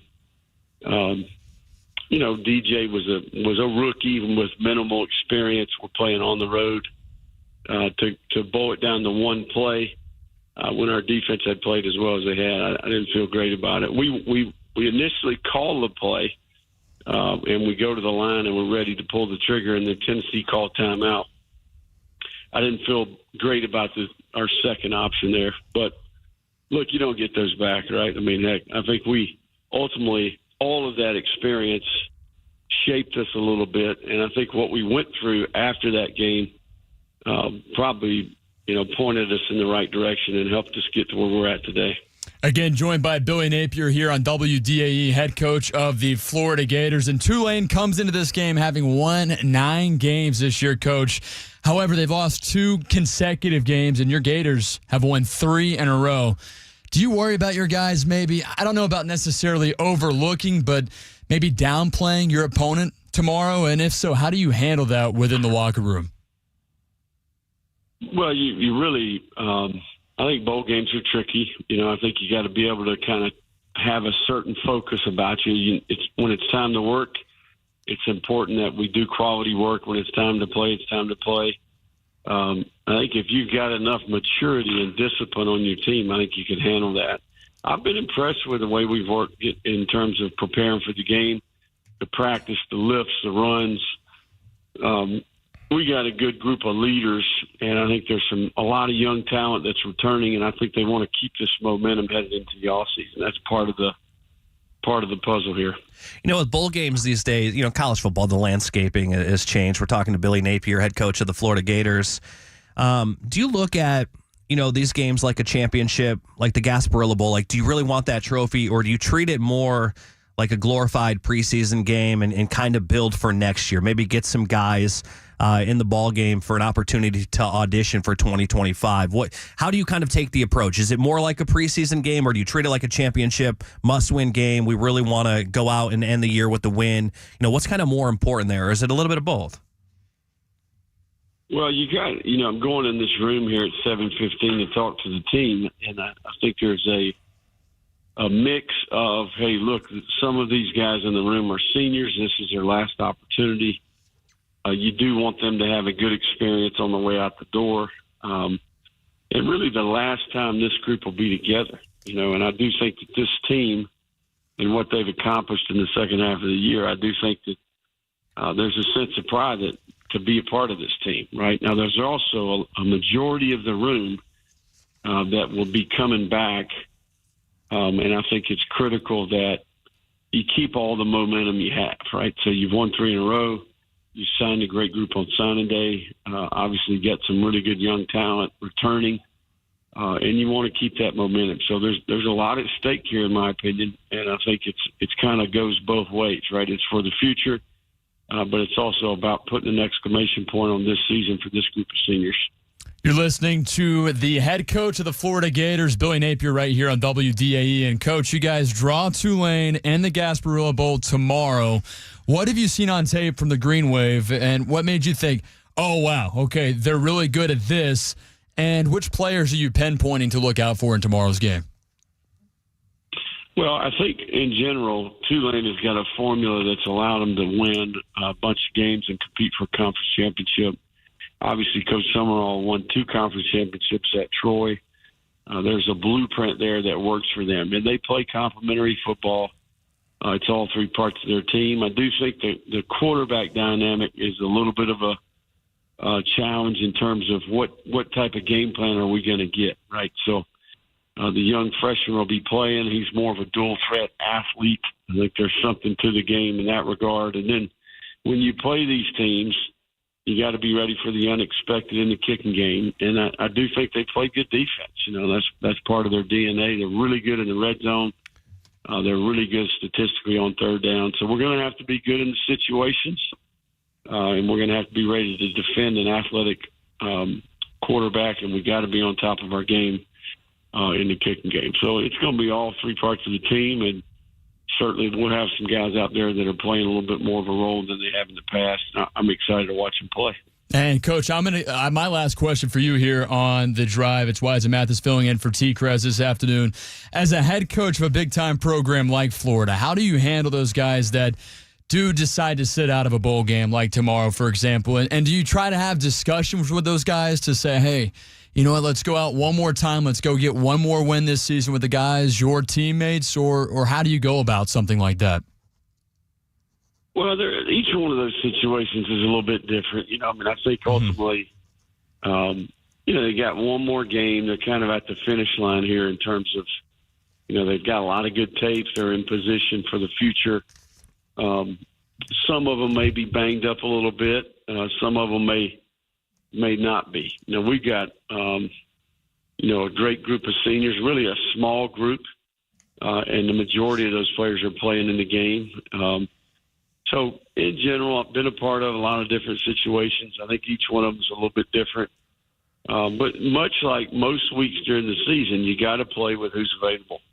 And I think you got to view it as an opportunity for other players on the team. So, we're not going to be 100% healthy Friday. But I do think the group that we have will be ready to play, and it's important. We'll have a lot of players that will have to step up to the plate. We're talking to Billy Napier, the head coach of the Florida Gators. Coach, one more question for you, and then we'll let you go. You guys are playing in the Gasparilla Bowl tomorrow. Coach, Christmas right around the corner. Which coach in the SEC would you not want to have at your Christmas dinner? I'm smart enough to not answer that. I had a feeling you were going to go that route, so I'm gonna switch it around and say, which coach in the SEC would you want at your Christmas dinner? Yeah, let's see, man. That's a great question. I do think let's see here. I tell you what, Sam Pittman's a heck of a guy. He long-time O-line coach, ton of wisdom. I sit beside him at the SEC head coaches meetings every year, so he and I have got a ton of respect for what he's accomplished in his career, and he's a good dude. So, but let me say this. We all have tough jobs, and I have a ton of respect for that entire group. And I would say they're all welcome at my house. That's what I would say. Yeah, but if you don't have a good party, Coach, Lane Kiffin's going to tweet about you on Twitter.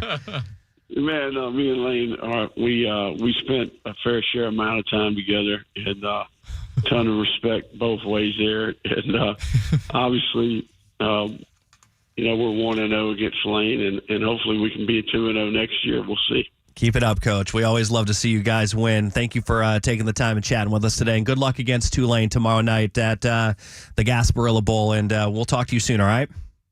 Okay, guys. Thank you. All right, Have Coach. a great day. You too. That was awesome. Yeah. Billy Napier right there, head coach of the Florida Gators. Let's give him the old walkout music here. Oh, there it is. Hold on. There it is. He knows the recruiting power. Oh, he did. He laughed in the beginning. He knew exactly where I was going with that because he's done a lap around that little circle there, and it's like, yeah, it's pretty easy how somebody will commit to Florida real quick after that one lap. I got to say, I gained a little bit more respect for Billy Napier after that interview, simply because he's a down-to-earth guy, number one. Number two, he answered everything, even if he was trying to get around it. He's like, hey, you know what? Good question. I wanted to tell him you were a Seminoles fan, but I was like, I don't want to derail the interview. But no, I thought he was a great conversation. I think that he had a lot of great insight, too. And that's also the thing that a lot of listeners don't realize is he has so many different things he's doing today ahead of tomorrow's game. And he took, 15, 16 minutes to talk with us and give us all the detail of what the Florida Gators are doing right here, right now. And also the approach to having those guys that are considering sitting out of a bowl game. That was interesting as well. It crossed his mind. He didn't say it on the air. But I bet you a coach crossed his mind of which one he didn't want at Christmas dinner. Oh, he definitely saw a headliner. Which one do you think it was? I'm going to go Kirby Smart. You're going to say Kirby Smart? I'm going to say Kirby Smart because you know why? I think Kirby Smart's the guy that will tell you, he's going to be honest with you, and he's going to tell you that turkey sucks. This is the worst damn turkey I've ever had in my life. It's not okay turkey. It's the worst turkey I've ever had in my life. Oh, that's funny. I was going to say Josh Heupel of Tennessee is probably a guy he doesn't want to have over. That's probably high up there, too. It was interesting. He said that he would have, because that was a play that really bothered me all year long, is that 2-point conversion in Tennessee. I'm glad he brought it up because I didn't even really have that on my list of questions to bring up to him. But it was interesting to hear him say if he did it over again, he probably would have gone for 2, especially with the quarterback that they have now and the experience they have in TJ Lagway. Yeah, and that was interesting to hear him too elaborate about the quarterback play. And I think he was just a down to earth guy, and I'm happy that he had success. I wasn't one that was on board with necessarily Billy Napier being the guy moving forward, but I am happy to see him prove guys like me wrong and have some success there in Gainesville. Yeah, look, I think that the end of the year for Billy Napier, by the way, he joined us on the Central Florida Behavioral Health Network DA hotline. I'm so bad at reading the sponsorship stuff. I really got to get better at that. Look, they're stretched down the year. When you look at the schedule was brutal. Their over-under was 4.5 games. They won 7. I know for, Gator Nation, that's not necessarily good enough. But he pulled out some wins at the end of the year to get to be bowl eligible. I think that this season, it really, look, again, I know the Florida standard's not 7-win seasons, but I think with what he was dealing with, having a freshman quarterback, whether he's highly rated or not, I know he was the number 3, recruit overall, quarterback overall in his recruiting class, to be able to have success with a rookie quarterback. I think if you're Florida, you got to feel really good about your team moving forward. And I think the bowl game tomorrow, you're going to get to see some younger guys. He kind of said it was a little bit of both, right? They treat it like a game they want to win, but at the end of the day, you want to go to bowl games because you want those extra practices. Now, I don't know how it works with the Gasparilla Bowl because it's pretty early on in the year, but I believe for most of the bowls, you get about 20 extra practices, and those are important. And you need those, especially going into next year. To see what you got. And, there's just tomorrow, I'm excited to see the future of Florida and what they got going. I think they got something special. They've got freshmen at, all the all the star, at running back, wide receiver, all of the position players, they've got some stars that are young, and we're going to see those guys tomorrow in the Gasparilla Bowl. I'm excited for the game. If you are going, and it's going to be a lot of fun. Last time that you went to a Gators game, they had some success, so maybe that'll happen again tomorrow. They did. They beat LSU that day I went, which was, God, that was so much fun. I know it's not going to be the same experience tomorrow. There's nothing like an SEC stadium in the college football environment. The pro stadiums they're not the same. They don't give you the same vibe. I am going to go to so many more USF games when they have that stadium on campus, because there's just something better about the campus vibe that the NFL stadiums they don't give me, right? Like there's a few stadiums in the Lambeau Field, right? That's got that nostalgic, been around for years. Like that's one, but the college football stadiums all just have the history that is that's cool to me. Yeah, and it's that's hard to top something. that. Yeah, you really can't also beat that atmosphere either. I mean, it's just a totally different environment at a college football game. Check out the Florida Gators tomorrow against Tulane. You can actually hear that game 3:30 right here on 95.3 WDAE and AM 620. It's Nick Wise and Chris Mathis filling in for TKras this afternoon. He'll be back Monday. Coming up next, we will play Let It Ride. And big news about the show. Yeah, that's right. We can do that next, too. You want to do that next? Yeah. All right, big announcement we got to make about me and Chris Mathis' show. We'll do that next. WDAE Traffic update. From the Safe Touch Security Traffic Center. This report is sponsored by PayPal. Seeing delays on North.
Savings at Staples.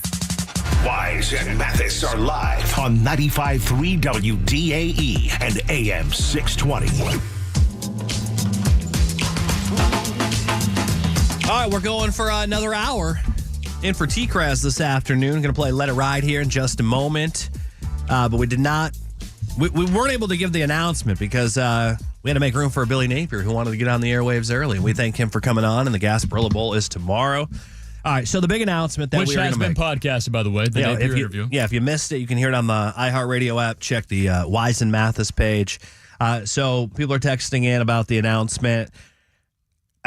People have a lot of guesses at what they think it is. They do. And I think they're going to be a little bit disappointed by that, but maybe one day. But the announcement that we're making today is that this is, I guess, technically the last Wise and Mathis show. And for those of you that like the show that we do together, your first instinct is like, no, I like this show and we appreciate you. But we're actually doing this for you because we think that this is actually going to create a better product for the radio station as a whole. So we typically do a show 9 to 11 a.m. Saturday mornings. And we decided that we are going to break up with each other.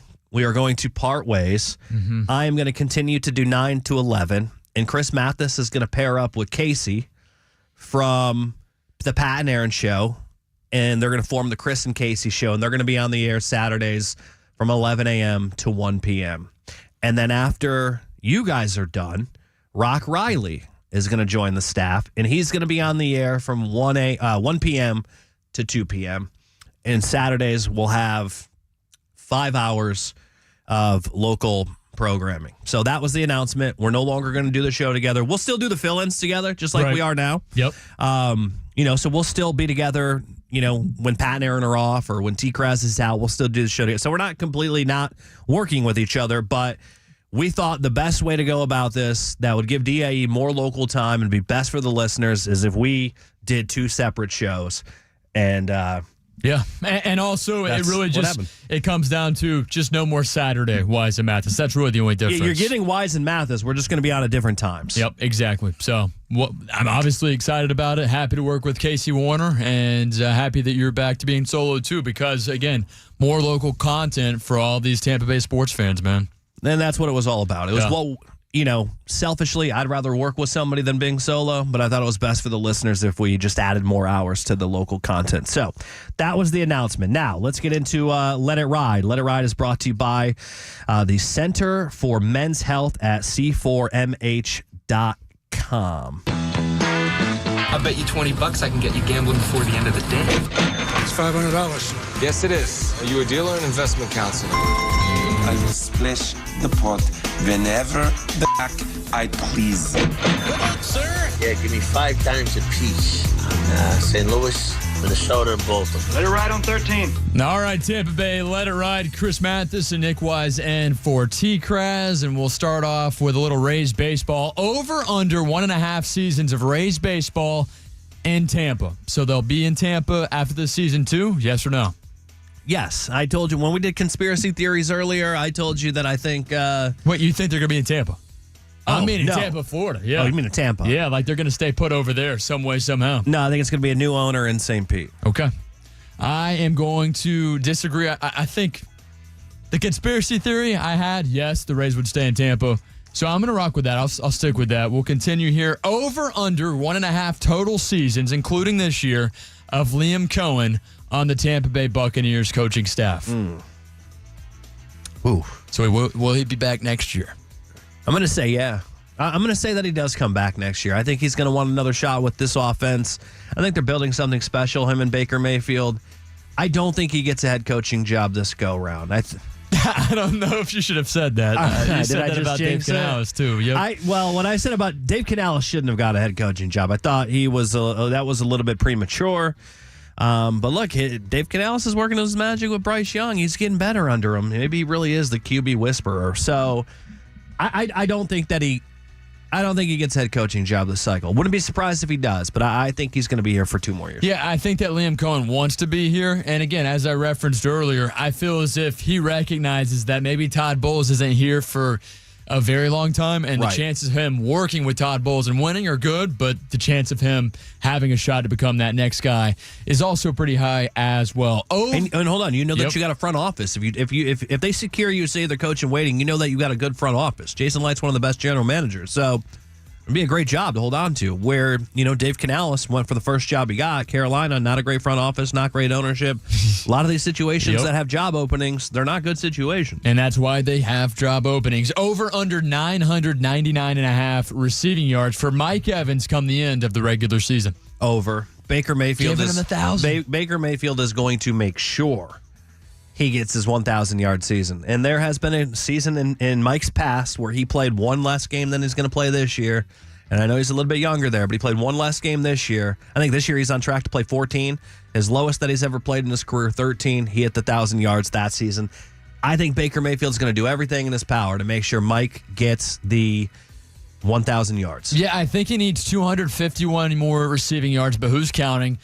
Would be unreal. He's got to 3 say. games to do it against 3 soft defenses. Yeah, I mean, you're talking a little bit over 80 yards per game. I think he could do 150 plus on Sunday against Dallas on Sunday Night Football. I'm taking the over after this season, Nick Wise, over under half a season of Levante David in a Tampa Bay Buccaneer uniform. Real quick, do you get a little bit worried that maybe the Bucs will force Mike the ball and it kind of affects the game plan a little bit? No, I don't, because I think Baker Mayfield wants to win more than he wants to get that record, and I think Mike Evans is right there with him. I really think do. Mike wants to win more than he wants that record, but I think Baker doesn't want to be the quarterback to not get him the record. I mean, though. if you're looking at Mike Glennon and Josh McCown, that group, they got it done. Ryan Fitzpatrick helped get it done for Mike Evans. You don't want to be the oddball out of those quarterbacks. Over, under, with Levante David. We'd be back. Over, under half a year. So that means he come back. Yeah, he's coming back. I think that I feel like he would have said he wasn't going to play another year. I think he comes back. I think so too. He's got 5.5 sacks so far, I believe, on this year. He having can still play. Pretty good year. Still the best linebacker on the team. Yeah, by far. And we all know that his pass coverage across the middle has been a little bit off this year, but not anything new for the Buccaneer linebackers. Over under 2.5 years of Bill Belichick at UNC as the head coach. Man, he's getting old. I didn't really see this as a fit to begin with. I'm going to go under. I think that he probably coaches 2 years there. And at that point, he's 75 years old. And, then he hands it over to his son because I believe that was part of the agreement. I know that was part of the rumors. I guess I don't know if that's true, but I'd imagine it is.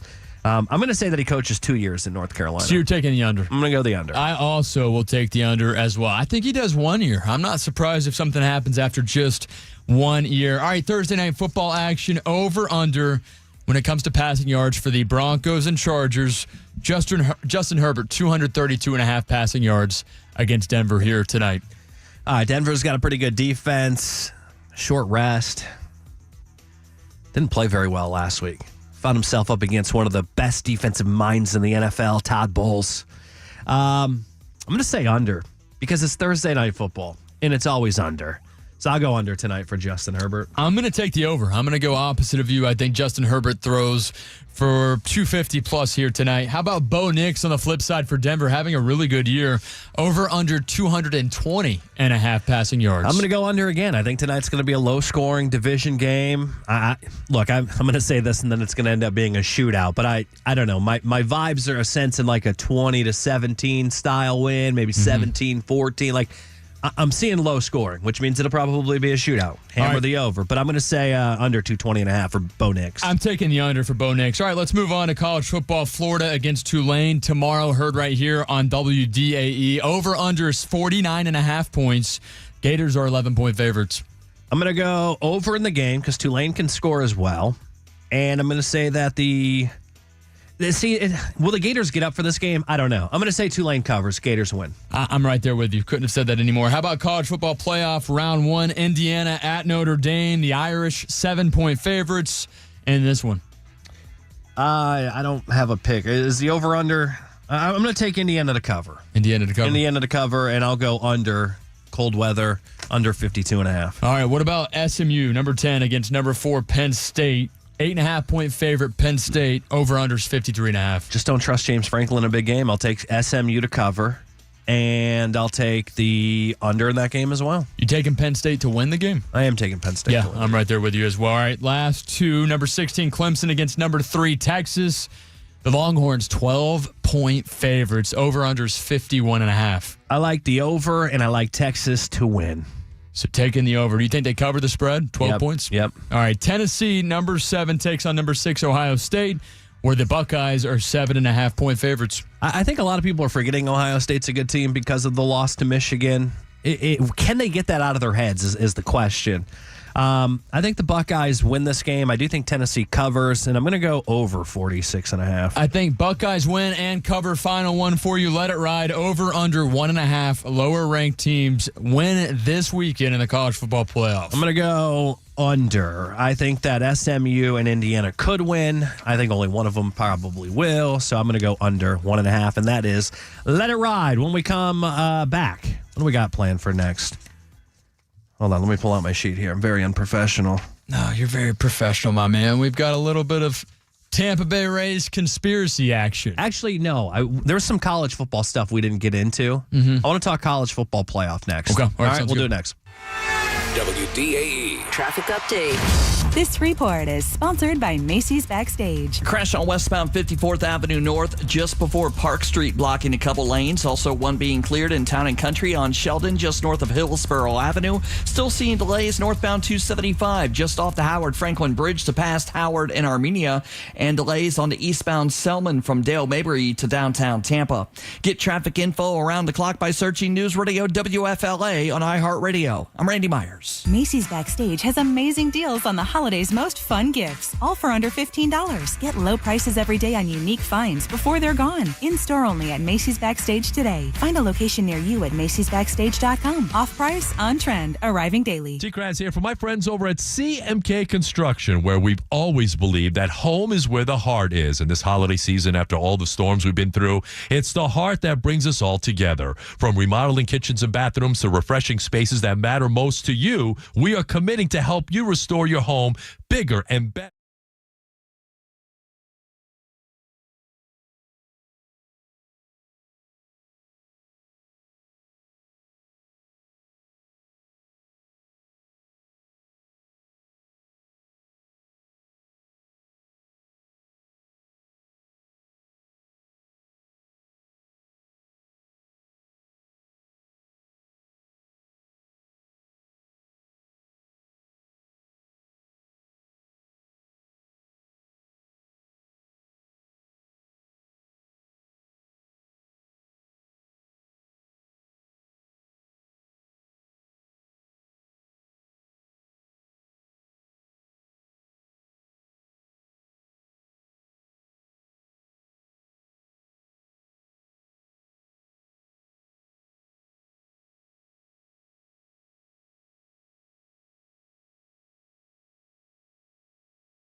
fan more involved and more interested in college football this year because there was a higher chance and probability of your team making it. My team got blown out. I mean, last year they went undefeated, didn't make the college football playoff. This year you expand it to 12 team. They won Florida 2 State games. wins 2 games. So only for me, one against the Power 4. Selfishly, it was bad and it didn't live up to all I hoped for. But when it came down to the playoff format itself, it was all I hoped for because they did right by not getting Alabama in. Alabama didn't deserve to be in there, in my opinion. And you have a little bit more variety this year than what we've seen in years past because there are more teams that can get in. So I think Alabama. I liked it. I think Alabama not getting in is what didn't diminish it for me because there were so many times, there were a few games where I watched Alabama and I went, all right, a playoff spot's on the line here, right? In Tennessee, it's losers done. Losers got, they're on their last lifeline. And then you're watching that game against Oklahoma and Alabama, and you're like, all right, Alabama's officially eliminated. And if they were to get in, and it's like, all right, I watched this Tennessee game thinking there was something on the line. I thought they were eliminated when they lost to Oklahoma, who wasn't very good. That would have diminished it for me. That would have changed a lot of things for me. But the fact that they left Alabama out and they put SMU in, despite Alabama being a much better draw for TV, don't get me wrong, I think Alabama going to Notre Dame, I think that's must-see TV. And, Chris, I've said it a million times. I want to see SEC teams go north. I'm only getting one of those matchups. I'm getting Tennessee, the most northern SEC team there is, going to play in the north in the cold. So, to me, the season lived up to the hype. I had nothing wrong with the regular season. But I will say this. Is 12 the right number of teams for the college football playoff? I have an issue with the number 12. You do? You think there needs to be more? No. Oh, okay, good. I thought you were going to say more. The people that say there needs to be 16, no. Well, they're going to get 16. X that, dude. I think eventually what it's going to come down to is it's going to be either 14 or 16. The SEC and the Big Ten are going to get, 4 automatic qualifiers, and the other conferences are going to have to bow down and say, okay, because if they don't, they're going to, if you do 16, then they're still going to get in, enough on their, I think 14 maybe is the number in the SEC and Big Ten each get 4. You're going to hear the conversations. Yeah, and then they're going to keep expanding. But eventually maybe the Big 16. 12, eventually the ACC and the Big 12 are going to cave, and they're going to realize what's going on. The Big Ten and the SEC bringing all the money, and they're drawing all of the, the money with the TV deals. They're going to get 4 in on each side, and eventually I think the Big 12 and ACC are going to be like, all right, we'll take the 14. You guys can each have your automatic bids. And if they take 8, then that means there's 6 left over. Did I do that math right? Yeah, there'd be 6 left over. Yeah, you did. I think there needs to be 8 teams, personally. Do away with the buys. Do 8 teams. Because when you look at the spreads this weekend, the closest spread, you have 7. You have 7 with Indiana and Notre Dame. And really it opened up at 7.5. You have Ohio State and Tennessee. It's at 7.5. I think that SMU and Penn State is somewhere around 8.5. Those are high spreads. And if you do top 8, your spreads are going to be more like 2.5, 3.5, maybe 4. But this just kind of shows you, the difference in 11 and even 8, right? Or 11 and Penn State's what, 4? 5. It just shows you the difference between 11 and 5. Mm-hmm. And there's a big gap there. I don't want to see blowouts in these games. And I think with an 8-team playoff system, you're more likely to not have blowouts. So you go 8 teams, no bye weeks. We don't need to sit here and drag out the season. Right now, not playing any games, 3 weeks off, kind of annoying. Just play football. Could we meet in the middle at 10? No, because then you're going to have to do 2 buys. Just don't do any buys. Yeah. Just do 8. My thing 8's is enough. Don't get me wrong. I love college football more than anyone at the station. And anyone that listens to me knows there's usually a college football segment anytime I'm on. Mm-hmm. Well, that's what we're doing right now. Yep. I love college football, and I always want more of it. But 8 teams gets me what I need. I just think you're watering it down. I just think 12, 13, 14, 15, 16, not going to win. And I know that there's people that are like, well, what about the Cinderellas in the Final Four? That's different because normally those Cinderella teams are all 22-year-old men, seniors, playing against 18-year-old, 19-year-old kids on a blue blood school. So they're bigger, they're stronger, and they have an opportunity to win. The 14, the 15s, and the 16s, they're not going to compete against the Georgias, the Texases of the world. So to me, adding more, it's like, why? Yeah, I think if you expand it any more than where it's at now, I think it's going to cause more problems. And eventually, you know what, you take a little bit of that rope, you keep tugging at it, you're just going to get up to maybe even 20 one day, and that's way too many. That's way too many teams to have in the college football playoff. I think 10 might be a sweet spot, but like you said, that's 2 byes. So we're already too high right now, make 12. Yeah, it doesn't make necessarily 8 teams, no bye, perfect number because 1 and 8. There's not a huge gap. But is there enough variety there and ability for those smaller programs or programs that don't necessarily have the logo? Not everybody needs a trophy. I know, but I'm saying, like, for example, any recognizable college football program, like Florida State, if they were in last year, that A-team, they should have made it, right? Well, they would have got in the 18 playoff last year. So, okay, if that's the case. Weren't they number 5 or number 6? Yeah, I think they were 5 or 6. Yep. So they would have made the top 8. But, yeah, that's my only problem with it is I think 12 is too many. And I don't know. I'm not really totally happy with the matchups that we got. I didn't think it – don't get me wrong. The day is set aside. I'm going to be watching all of these. But I think there are better matchups to be had. Yeah, I mean, when you look at the spread, the lowest one's 7. If you're doing 8 teams, this weekend you got Oregon taking on Ohio State. You got Georgia taking on – who's number 7? No, that's Ohio State. You'd have Georgia taking on Ohio State. You'd have Tennessee taking on Oregon. You don't think that's better? Yeah, that's better. So, the quality of a matchup would be a lot better with an 18 playoff. And I also wouldn't give the conference winners the automatic top seed. Like, rank them best. Yeah, I will agree with that. I think it should be just overall best, not based on conference champs. And my other wish, SEC coaches to quit crying. All right, you want to go Rays or Bucks next? Let's go Buccaneers. Buccaneers? All right, Bucks talk next. Tampa Bay Sports Radio, 95.3 WDAE and AM 620.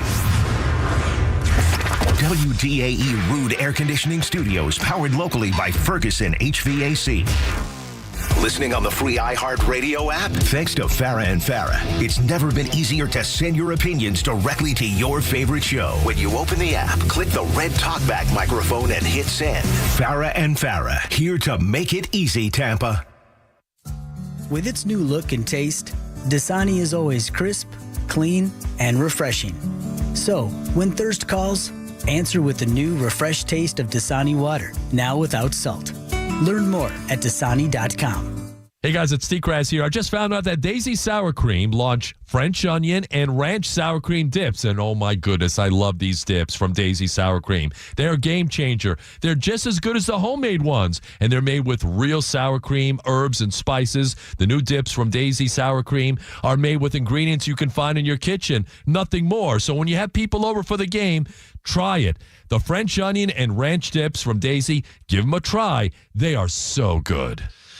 Guys, an injury accident can happen to anyone, so be careful out there on the roadways because it happened to me a few months ago. And when it did happen to me, I reached out to my guys over at Catania and Catania, the personal injury law firm that's located right here in Tampa Bay. They've been taking great care of me since. They've been doing this for 30 years here in the Tampa Bay area. They don't get paid unless you get paid. Almost $1 billion has been recovered by my guys for injury victims just like you. They've got my back. They'll have your back as well. Catania and Catania is where it's at. So protect your rights and protecting mine. Call them. Tell them I sent you should the worst occur. 813-222-8545.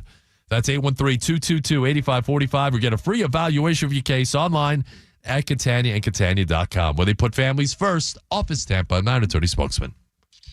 TKras here for my friends over at CMK Construction, where we've always believed that home is where the heart is. And this holiday season, after all the storms we've been through, it's the heart that brings us all together. From remodeling kitchens and bathrooms to refreshing spaces that matter most to you, we are committing to help you restore your home bigger and better and stronger than ever before. They've been doing this for 20 years, luxury products, quality install, and they've been recognized for it. Voted the #1 kitchen and bathroom remodeling company, according to readers of the Tampa Bay Times People's Choice Best of the Best Awards. Whether it's simply lending that helping hand or transforming your home, call on my guys over at CMK Construction, where for over 20 years, they take pride in the same neighborhoods we call home. So give them a call. Let's rise together, remodel together, and move forward together hand in hand. CMK Construction, proudly serving Tampa Bay and Sarasota communities. Call them, 813-321-4426, or online at cmkconstructioninc.com. Together, we'll make tomorrow brighter.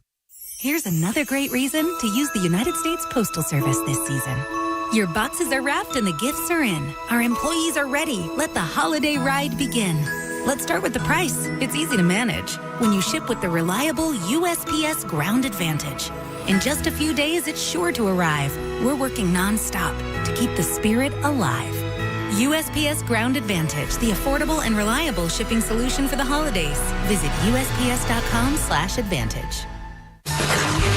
Oh no, my phone. Hear that? It's the sound of a skater dropping her phone and smashing it on the ice. Yep, it's definitely broken. But at Verizon, we got you. That's right. Now's your last chance to trade in any phone, any condition from one of our top brands and get a new Samsung Galaxy S24 Plus on Unlimited Ultimate and Watch 7 and Tab S9 FE 5G. That's up to $1,900 in value. So you'll save big on 3 great gifts. Only at Verizon. Service plan required for watch and tablet. Up to $1,900 value based on phone, watch, and tablet. Trade in and additional terms apply. See Verizon.com for details. Do you have 3 ex-wives and your current trophy wife wants a life insurance policy 3 times the size of the policies you had to purchase for your previous mistakes? If so, you need to call Big Lou at Term Provider, 800-529-2856. Big Lou is intimately familiar with your problems, and if you're 50 to 60 years old and in reasonably good health, a $1 million policy should only cost about $100 to $200 per month. Big Lou may have a solution for your previous policies as well. You may even save enough money to lighten the load on your new $1 million policy.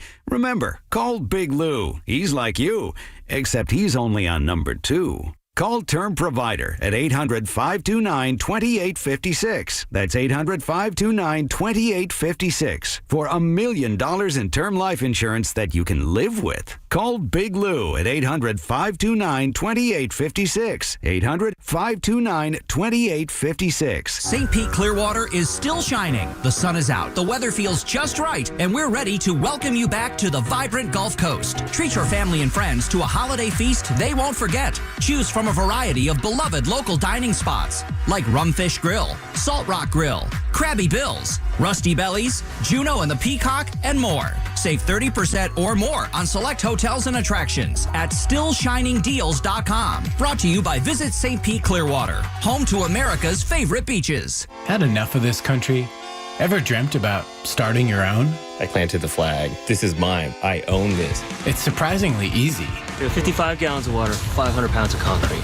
Or maybe not. No country willingly gives up their territory. Oh my God. What is that? Bullets. Listen to Escape from Zakistan on America's #1 podcast network, iHeart. Open your free iHeart app and search Escape from Zakistan to start listening.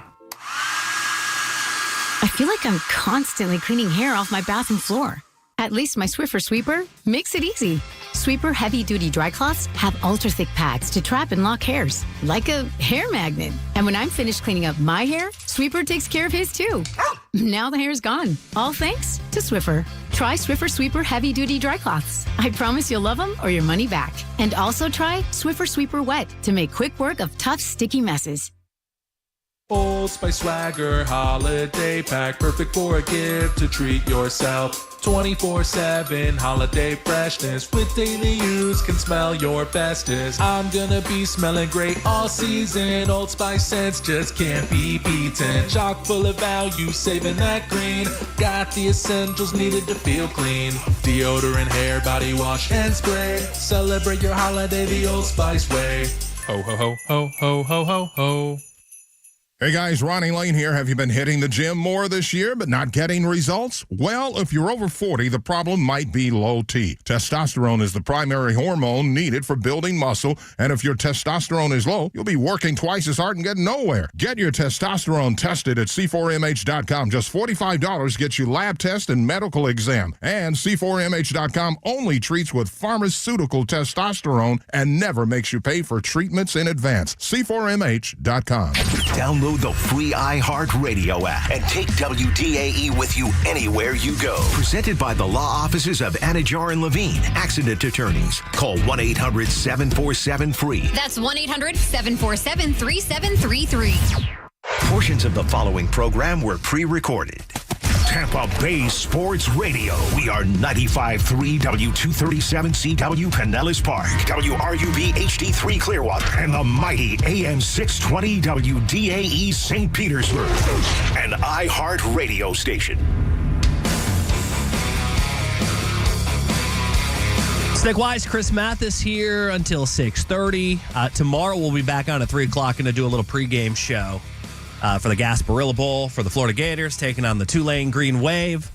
So we'll be on from 3 to 3:30 before the game, and then I'm going to head over to the stadium and catch all the action of the Gasparilla Bowl. Yeah, and watch the Gators whoop up on Tulane. Oh, wow. Pretty confident, are we? After hearing from Billy Napier earlier, yeah, I am. If you missed that, you can go download the free iHeartRadio app, search up Wise and Mathis. It's all right there. We spoke with the head coach of your Florida Gators at about 5:15, so about an hour ago. Yeah, or we'll replay the interview tomorrow in the pregame show, too, and pretend that he's live on the air with us. So you can check it out then as well. But we'll definitely play that again. I wanted to piggyback on something the morning show did. There was a quote that Aaron Jacobson put out there. Was it good? I don't know. I guess we'll find out after we do this segment if it was good or not. He said that Baker Mayfield was a top 5 quarterback. And it isn't even close either. Is that what the exact quote was? He's a top 5 quarterback, and it isn't even close. Oh, God. You don't like the quote? No, there's something else came up. Oh, okay. All right. Yeah, no, he said that. He said Baker's a top 5 quarterback, and I saw some rebuttal from even Buccaneer fans on social media like, yeah, Baker Mayfield he's not top 5. That's a stretch. I saw some people also agreeing with Aaron on that. And, when you look at the numbers, his numbers are stellar this year. I mean, Baker Mayfield's had a really good year. Even though he's had more turnovers than what we'd like, he has 14 interceptions on the year, 32 passing touchdowns. I mean, also the guy's a gamer. He's chunking the football all over the field. He's got over 3,600 yards passing. Baker Mayfield, back-to-back years in which he proves that he was the guy, the right choice to replace Tom Brady, whether you want to admit it or not, or if Baker Mayfield wants to say he doesn't want to look at it that way. He was Tom Brady's replacement, and he has done a really good job of that. Obviously, last year made a playoff berth. This year, looking to do the same as the Buccaneers do look like they have the first place in the NFC South locked up. However, anything can change here over the next couple of weeks. I think Baker Mayfield and the Bucs will be able to win this division. We just got to wait it out and see. But to say that Baker Mayfield's top 5, you hear that, you think, there is no way. How is that even possible? He's a homer. I don't know, man. If you look at these numbers, I don't know exactly if Aaron Jacobson is a homer. Well, let's do the exercise here, and let's go through the quarterbacks around the National Football League and tell me if you would rather start one of these quarterbacks over Baker Mayfield, and then keep a tally and see where Baker Mayfield ends up landing. So we'll start at the bottom of the list. Deshaun Watson, Will Levis, Cooper Rush, Gardner Minshew, Bryce Young. We'd take Baker over all of those guys, right? Absolutely, without question. Right here, right now, yes. What about Dak Prescott? Give me Baker Mayfield over Dak Prescott again. I think we've seen the best of Dak Prescott. I think that his chances of winning a Super Bowl are pretty much gone at this point, and the guy just can't really stay healthy right now at this point in his career. Yeah, I'd take ankle issues, dude, left and right. I'd take Baker over Dak Prescott as well. Anthony Richardson, Daniel Jones, Caleb Williams, CJ Stroud. Are you taking Baker over? Are you taking any of those guys over Baker Mayfield? No, long term I would go CJ Stroud, but right here today, ahead of Sunday's game against Dallas, give me Baker. Yeah, same. Geno Smith, Bo Nix, Kirk Cousins. Geno Smith, Bo, yeah, Kirk Cousins on the bench. Geno Smith a little bit banged up too. I think that Baker Mayfield is better than Geno Smith. We know he's better than Kirk Cousins. Yeah. I still can't believe that the Bucs lost twice to the Falcons. I know. And the last time that Kirk Cousins was living the high life was whenever he did that dance, the swag surf, after beating the Buccaneers in the locker room. So since then, he's had a swag plummet surfed of a career. himself right to the bench. What about Aaron Rodgers? So earlier we were kind of talking about this, and Casey, who is the producer of the Pat and Aaron show, said he would take Aaron Rodgers over Baker Mayfield. And we're like, what are you in what world? And now I'm doing a show with this guy? Maybe 10 years ago, you're taking Aaron Rodgers over Baker Mayfield. But Aaron Rodgers is one of the worst quarterbacks in the NFL right now. I don't know how you could actually say that, honestly. He's been awful. And he's also a distraction. He's just not what he once was. And, yeah, the talent was there a couple of years ago, one of the best arms ever in the NFL. But as far as what he's got left in the tank now, I mean, he is running on fumes. So, yeah, give me Baker Mayfield. And I got to do a show now with Casey Warner starting the first Saturday of January. Yeah, so, January 4th, in case you missed the announcement. Wisen Mathis is dead. Don't say it like that. That makes me a little sad. Well, we're not going to be doing the show together anymore. We'll still do fill-ins together, but Chris is going to be paired up with Casey Saturday mornings starting on January 4th. Part of the new lineup. I'm going to do 9 to 11. Chris and Casey will be on 11 to 1, and then Rock Riley going to do 1 to 2. All right, so we're trying to find out, is Baker Mayfield the top 5 quarterback right now? And so far, we've got it. We're at number 20, and we haven't put anybody ahead of Baker yet. Russell Wilson, Baker Mayfield. Baker Mayfield. I think Russell Wilson is having a really good year with a great head coach in Mike Tomlin and a dominant defense. I'm taking Baker. All right, here's where it gets. I'm taking Baker over Russ, too. Here's where it gets a little bit trickier. What about Justin Herbert for this year? If you had to start someone for the Buccaneers, you going to take Herbert or would you take Baker Mayfield? I sound like a homer, but Baker Mayfield. No, I would, too. I think that. Don't get me wrong. I think Justin Herbert has had an incredible year. I think Jim Harbaugh is doing well with them. He's not forcing him to do too much, where I think Brandon Staley made Justin Herbert go out and try to win every single game. Jim Harbaugh's relying on the run, and Justin Herbert's asked to do less. He's had less turnovers. He's playing really well outside of the defense he ran into a week ago. I'm going to go Baker. I'm going to give him the edge over Herbert. I think he's a better quarterback this year than Justin Herbert, despite Baker having a lot more turnovers. Jameis Winston, Drake May, or Trevor Lawrence? Would you take any of those guys over Baker Mayfield? Yeah, Baker Mayfield takes down that trifecta right there. I mean, Jameis is on the bench. We've seen enough of Jameis Winston here in Tampa Bay. Give me Baker. Trevor Lawrence is banged up, too. He's out for the rest of the year. So Trevor's kind of been disappointing. Mm-hmm. I'm not going to label him a bust. He's won his playoff game, but I think coming out of college, you had, high hopes for him. I think just the way you did when Caleb Williams came out. All you'd heard about was Caleb Williams is the next Mahomes, and Trevor Lawrence is the perfect prospect, and he's going to be incredible. And Trevor Lawrence, I feel bad for him, not in the best situation there in Jacksonville, and they seem to go through coaches, and he started off with Urban Meyer, but he's been underwhelming, and I would not take Baker Mayfield, or I would not take any of those guys over Baker Mayfield. The next tier of quarterbacks, Sam Darnold, Tua, Derek Carr. Would you take Baker Mayfield over all of those guys? Now, Sam Darnold's having a really good revamped season there in Minnesota, but I'm still going Baker Mayfield. The thing with Sam Darnold, he's got a lot more weapons than Baker Mayfield has. No disrespect to Mike Evans, but Justin Jefferson's a better wide receiver, and his 2 and his 3 are a little bit better as well. And he's got a quarterback who's his coach, and Kevin O'Connell. He's one of the best young minds in the league. Came from the Sean McVay tree. Won a Super Bowl as the offensive coordinator with the Rams. So I think that Sam Darnold's got more tools to work with than Baker. I'd still take Baker over Darnold as well. So now we're moving up into the top 11. So basically what we're doing here is we're trying to find out if Aaron Jacobson's quote was crazy or not. Because Aaron Jacobson said he's top 5. What was the final? And it isn't even close. I don't like saying that. It's not even close. I like that better. Are you saying that his quote wasn't? The grammar wasn't correct? No, it's not that it's not correct. It's just easier to say it's not even close. All right, Patrick Mahomes.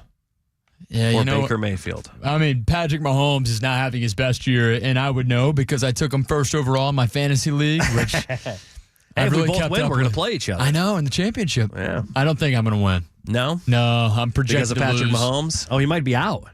Well, he's cleared off the injury report right now. He did practice today. He practiced. He's not having the best year. I thought he was going to be better for my fantasy team. Stop even team. thinking about it. You're not taking Baker Mayfield over Patrick Mahomes, right? No. I mean, you look at the numbers, though, the number in the eye test. Baker's having a really good year. But Patrick Mahomes, see, that's the thing. Baker Mayfield right here, right now, and his numbers stacked up against Patrick Mahomes. I mean, what are we looking at with Patrick Mahomes? He's got 22 passing touchdowns, 11 picks. Baker has 10 more passing touchdowns, 3 more interceptions. I'm still taking Patrick Mahomes every single time. Doesn't matter who it is. And he's already won the big game. I just don't think that the Chiefs just don't have the weapons. You know, that they, you mentioned Travis Kelce, but Travis Kelce's a shell of what he used to be, right? I think Travis only came back because he wants to see if they can three-peat.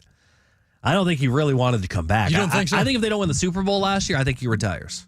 What do you think happens this year?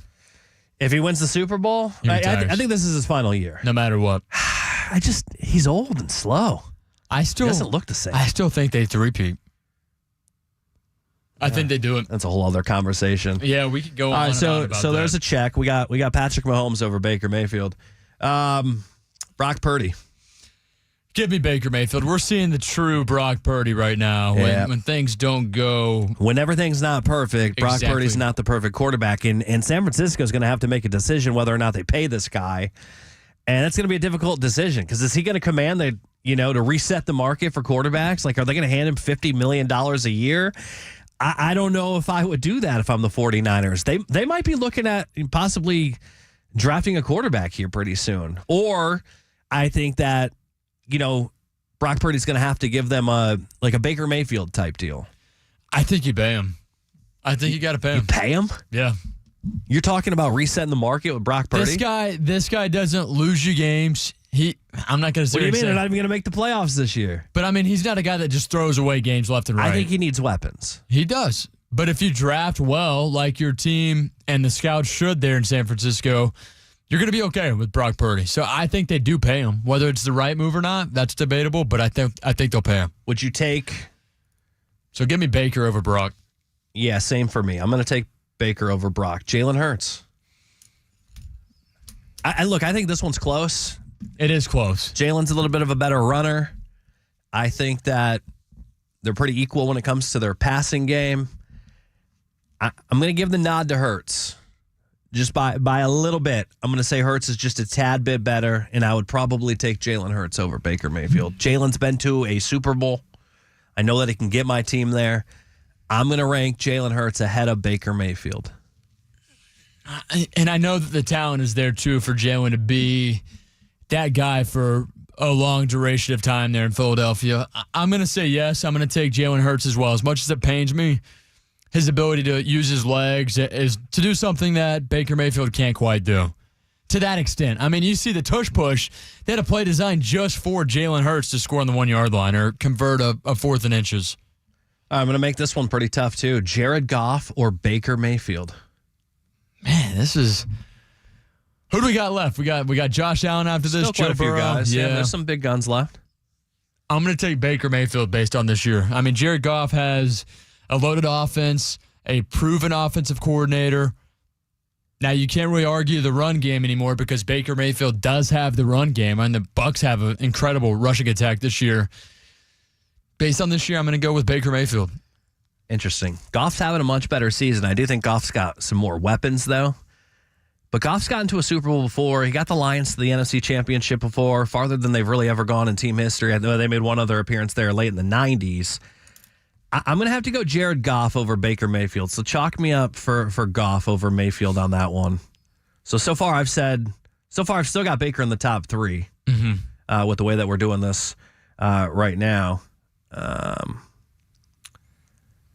Sorry, I clicked out of my screens. I can't see all of the quarterbacks left. All right, how about Josh Allen? Yeah, I mean, come on. We all know how I feel about Josh Allen. Give me Josh Allen to be the better quarterback over Baker. Lamar Jackson? I'm taking Lamar Jackson, too. Yeah, same. I'm going to take Josh Allen, Joe Burrow, Lamar Jackson, all over Baker. Kyler Murray. I'm taking Baker.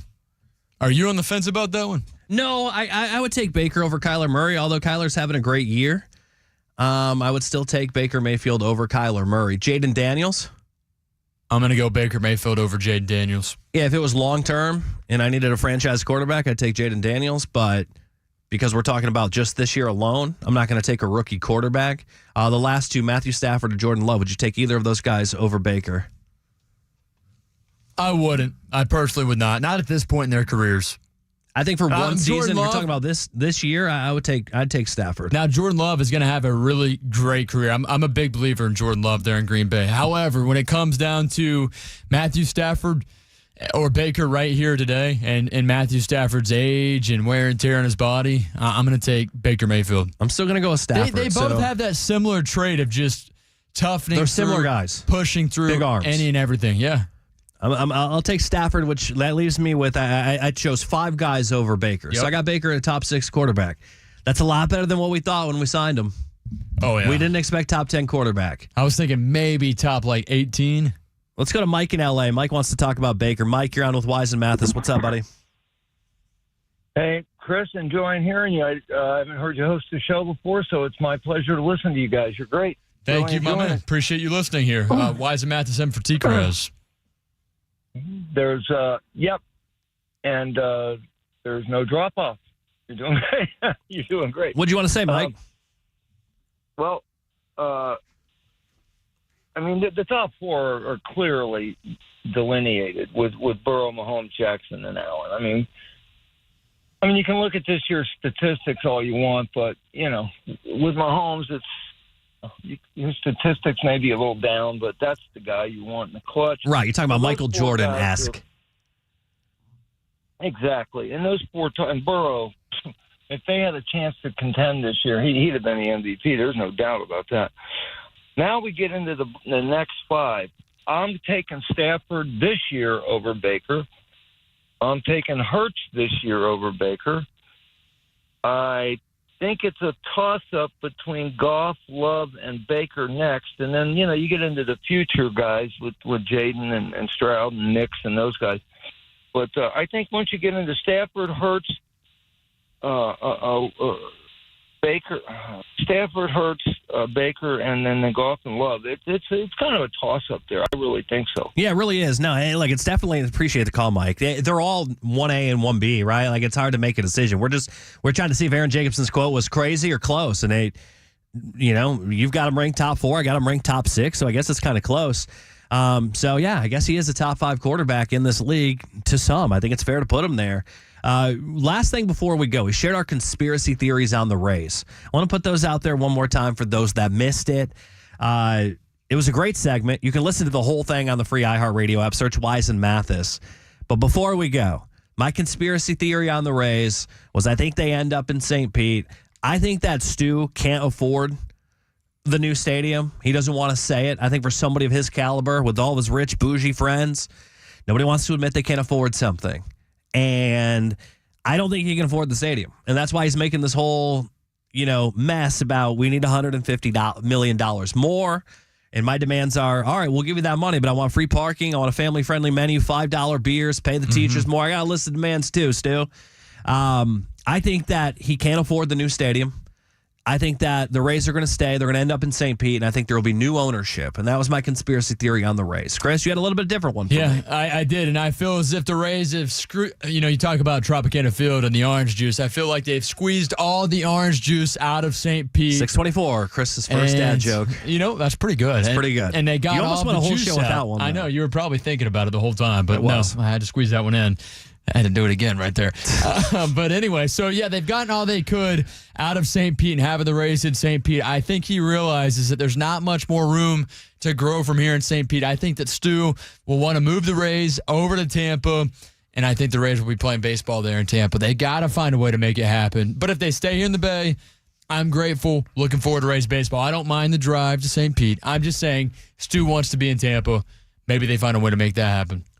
Interesting. We have two completely different theories on what's going to happen. You believe it's going to be Stu in Tampa. I believe it's going to be somebody else in St. Pete. Somebody texted in earlier, and I've thought about this myself too. What if Jeff Innick, the reason he dumped all of his shares of the Lightning was to buy the Rays? That'd be incredible. Then the Rays are on the rise. I think there's more money in the Rays. Let's see. Revenue.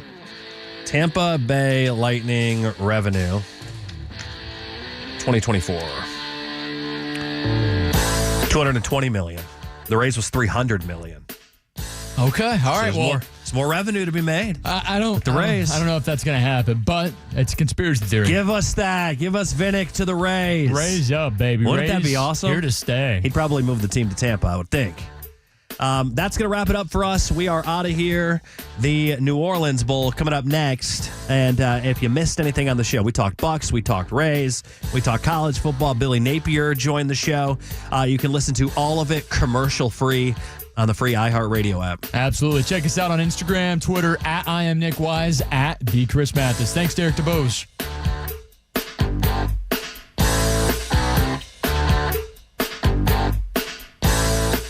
What's the Anajar Levine difference? When you're injured in a car crash, we focus on your case so you can focus on the one thing that matters most, getting better. I'm Glenn Levine with Anajar Levine. We'll fight to get you the maximum compensation you deserve. Call our legal team right now for a free consultation. 1-800-747-FREE. We'll help you take back control of your life. Call 1-800-747-FREE. That's 1-800-747-3733. Main office, Tampa. Life is so confusing. I wish I had someone to talk to about tough stuff. I've heard that drinking is bad, but I don't really know why. Not a lot of my friends do it, but the media makes it seem like all teenagers drink and do drugs. Talk to me, Mom. I can handle it. I'm in it to win it. For tips to start the talk, turn to Central Florida Behavioral Health Network at cfbhn.org. Central Florida Behavioral Health Network is a managing entity contracted with the Department of Children and Families. Life insurance. Why are you putting it off? Can't afford it? Too much hassle? Think you don't need it? There's lots of excuses for putting off life insurance. But if you weren't there, who would pay the mortgage and other bills? With Ethos, you could be covered in 10 minutes and boom, family protected. Ethos, fast and easy online term life insurance. Up to $2 million in coverage with no medical exam. Some policies as low as $1 a day. Answer a few health questions and get your free quote at checkethos.com. That's checkethos.com. Coverage varies by plan. View contracts and exclusions at EnduranceWarranty.com. If you have a 2004 or newer vehicle that's out of warranty or about to be, Endurance is urgently notifying U.S. drivers about their low-cost vehicle coverage plan designed to save drivers thousands on rising vehicle repair costs. Those who qualify can pick their plan, coverage, and repair shop. Roadside service, towing, and rental cars included. All covered repairs get paid directly to the repair shop for you. Call now for your free quote. Call 800-431-8958. That's 800-431-8958. Hey guys, TKras here for Catania and Catania. If you or someone you love has been injured in an accident, protect your rights. Do what I did. Call Catania and Catania, the personal injury law firm located right here in Tampa Bay. They work on a contingency, which means there's no cost to you unless they win. So give them a call. 813-222-8545. That's 813-222-8545 or online at catania.com to get that free evaluation of your case. Catania and Catania, they put families first. Office Tampa, not attorney spokesman. Men, if you're suffering from erectile dysfunction or PE, Prestige Men's Medical Center will get your sex life back in just one visit. Their painless, breakthrough medical treatments eliminate ED and PE. Here's a specialist in men's health. I'm Dr. Simovitz. Have Viagra or Cialis let you down? Prestige Men's Medical Center offers the most effective treatments that eliminate ED and PE, with men lasting longer than ever. 98% of patients see instant results on their first visit. Prestige Men's Medical Center's breakthrough treatments will restore your sex life regardless of age or medical history. Your consultation and first treatment are free. Plus, you'll see instant results in the office. Plus, qualified patients will have their testosterone checked free. Call 813-288-2202. 813-288-2202. To regain your sex life in just one visit, call now. 813-288-2202. The New Orleans Bowl, live on 95.3 WDAE and AM 620. Pressure coming, throws quickly and intercepted at the 35-yard line. Throws deep down the far side, outside the numbers. Caught at the 5 and into the end zone. The kick is up, it is on its way, and it is good! Throw near side is high and intercepted. To the 40, cuts inside the numbers, he may go. 20, 10, touchdown, throws to the end zone. The ball is gone!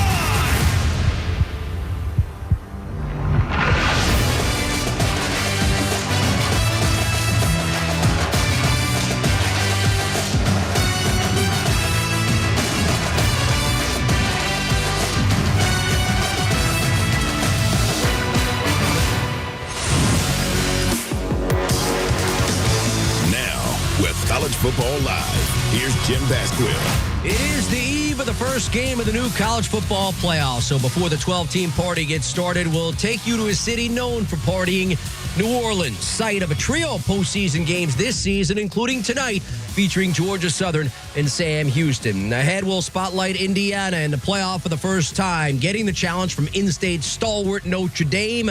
And we'll hear from a former Hoosier wideout. We'll also catch up with the middle of the Tennessee offensive line in advance of their playoff game against Ohio State. This is the 24th Arnell Carriers New Orleans Bowl. First time these two schools go head-to-head. It's the second time for the Eagles of Georgia Southern in New Orleans. 7th bowl appearance in school history, while the Bearcats of Sam Houston are bowling in just their second season as an FBS school. They have a new coach coming in. With more on that and a look ahead, here's our team of Aaron Murray and Dave Neal. Thanks, Jim. Here at Caesars Superdome in New Orleans, Louisiana. Going to be a great night for football as Sam Houston comes in here in their first ever bowl game as an FBS team just a couple of years ago in a transition period. Only played 9 games. Last year, their first year as an FBS team, they went 0-8 to start the season, won 3 of their last 4, and they have really flipped the script here in 2024 as they finish up the regular season 9-3, taking on Georgia Southern, a team that comes in 8-4. Dave Neal alongside Aaron Murray. And Aaron, obviously, there's something going on with Sam Houston. The coach leaves at the end of the regular season, but this is still a really good football team. Well, they have 22 guys in the transfer portal. 20 of them are actually staying to play in this game. So a little bit worried about who would be playing, would be getting the second and third team guys. What's the motivation of the players in the transfer portal? But I think when you talk to the coaching staff, you talk to some of the players, the thought of getting to that 10th win, getting the double digits, this incredible season is all the motivation that they need to come out here this evening and put out some fireworks, which they've done the entire season, mostly on the defense side of the football. Well, for Georgia Southern, third straight bowl game. Under Clay Helton, they have kind of gotten some momentum down there in Statesboro, Georgia. This team 8-4. They thought maybe they could compete for a Sun Belt championship this year. Fell a little bit shy of that, but still really good football team. What do you make of Georgia Southern at this point? Well, I think the biggest thing is the previous 2 seasons, they were 1-7 in November. Could not find a way to finish the season. This year, 3-1. The culture set year 3. They have their guys in the building, and you're seeing it right now, especially on the offense side of the football. I mean, you look at J.C. French, the quarterback, and then the receivers that he has around him, the accuracy, his ability to run the football as well. It's a dynamic offense. It's an offense that can push the ball vertically down the field. Love to watch him. Then, on the defense side of the football, Watson Trent at the linebacking spot, the conference defensive player of the year is all over the place. So from offense to defense, it is a really fun team to watch and going to be a good challenge for Sam Houston here this evening. Georgia Southern about a 4-point favorite in this one. We expect a really good football game tonight from the Caesars Superdome here in New Orleans. Should be a lot of fun. So glad you could be with us tonight. Let's get you back to the studio. Here's Jim. All right, Dave, thanks so much. This is College Football Live on ESPN Radio and the ESPN app. Kickoff between Georgia Southern and Sam Houston in the Arnell Carriers New Orleans Bowls, about 30 minutes away.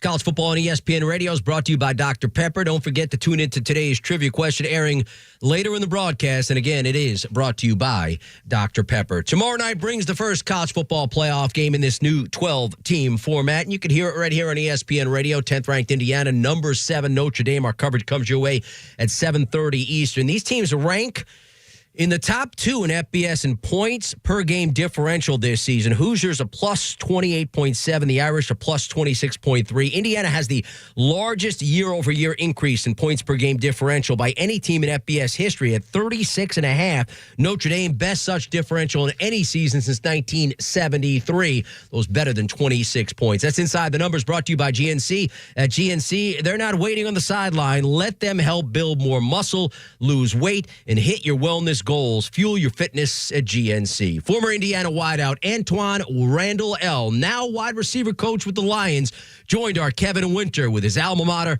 on this big stage. Antoine, how exciting has it been to watch your alma mater this year and what they've been able to accomplish? And now here they are in the first ever 12-team playoff in college football. It's been wonderful to see just the journey. Game in and game out, them winning in the fashion and in the way that they've been winning. Like they've been really just going at it. And you see defense, offense, and special teams, like both sides, all 3 sides contributing. So it's good to see. I'm really excited about Friday. I was trying to make it down there, but we just trying to go down there and get back for practice the next morning, and then turn around and go back to Chicago. It's going to be a little bit tough for me. So.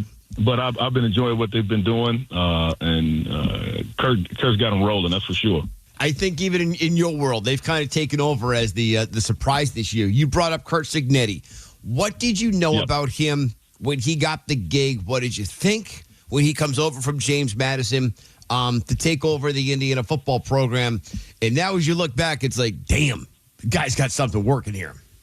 Well, yeah. Then you look at the family history of coaching, and then you look at his track record. It's like, wait a minute now, we're on to something. And sure enough, like he just comes in, and the confidence that he's had, you could see it just spills right over into the team, the staff. And I had a chance to be with him in the off season just for a little bit, for about an hour. I'm trying to talk, family, and we're talking about family a little bit, but for him, it was all ball. He just talk about as much film as that he watches and so on and so forth. So you had a winner. But again, you anticipate him coming out and winning.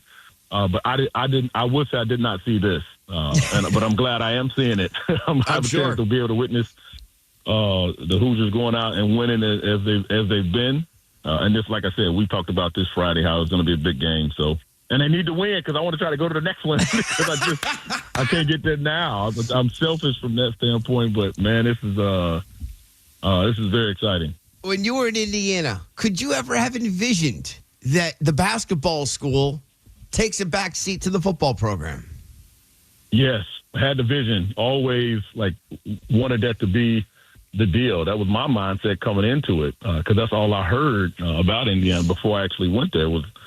All I heard was basketball, Coach Knight, Isaiah Thomas, and it was just that was the deal. I'm like, wait a minute, we can change that narrative. We can change the thinking of people. We never got it done, my time there, but yeah, I could have. That was the vision for me when I was coming in for sure. So I wanted to prepare and get ready for that. Didn't take place, but you can see. That's what a lot of that's taking place now. Now, I would say this on the other end, hey, basketball, come along, because now it's just, hey, Indiana's just a top-notch sports school, as it relates with athletics and things of that nature, and obviously they got great education, too. Oh, 100%. Antoine Randall, former NFL wide receiver, now the wide receiver coach for the Detroit Lions, joining us here on ESPN Radio. Indiana, Notre Dame coming up on Friday. Lions and Bears, we got the game coming up on Sunday. How big is this game on Friday for the state of Indiana? It's huge. It's huge. And for the state of Indiana, obviously, you look at Notre Dame, what they've done for forever in terms of going out and winning. And Marcus has done a great job there. But you see what Indiana has done this year. And that's the starting point as it relates to where they're trying to go. And not just trying to be like a Notre Dame or anything like that. They're their own team in terms of the school, but man, Indiana the Hoosiers trying to make their mark, but it's certainly big for the state overall. It is a big deal.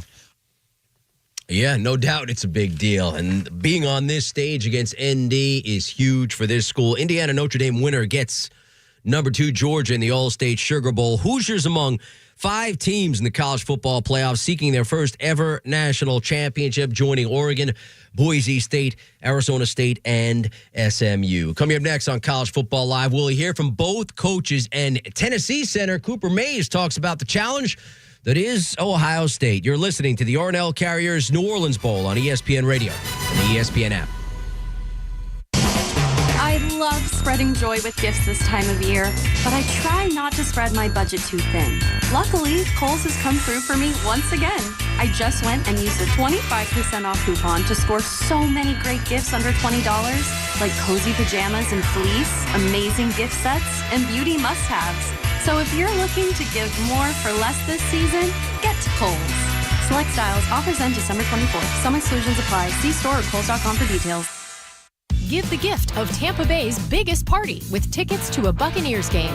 Surprise your family or friends with a game day at Raymond James Stadium with tickets to one of the few remaining home games this season. Visit Buccaneers.com/tickets to make this holiday season one to remember. Hi, I'm Benny Jr. with Bartow Ford.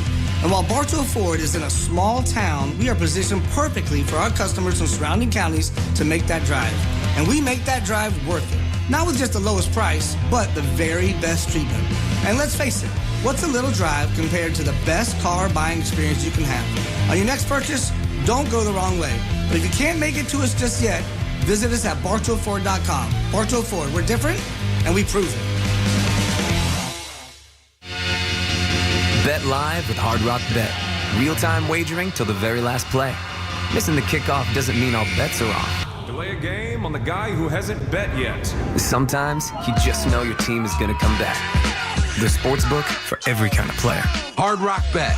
Roll with us. Get up to $100 back if your first bet doesn't win. Payable and bonus bet up to $100, not a cash offer. Offered by the Seminole Tribe of Florida. Must be 21 plus and physically present in Florida to wager. Terms and conditions apply. Concerned about gambling? Please call 1-888-ADMIT-IT. Your brain holds all the pathways to memories, to dreams, the very essence of your human spirit. At Advent Health Brain and Spine Institute, our experts protect those pathways.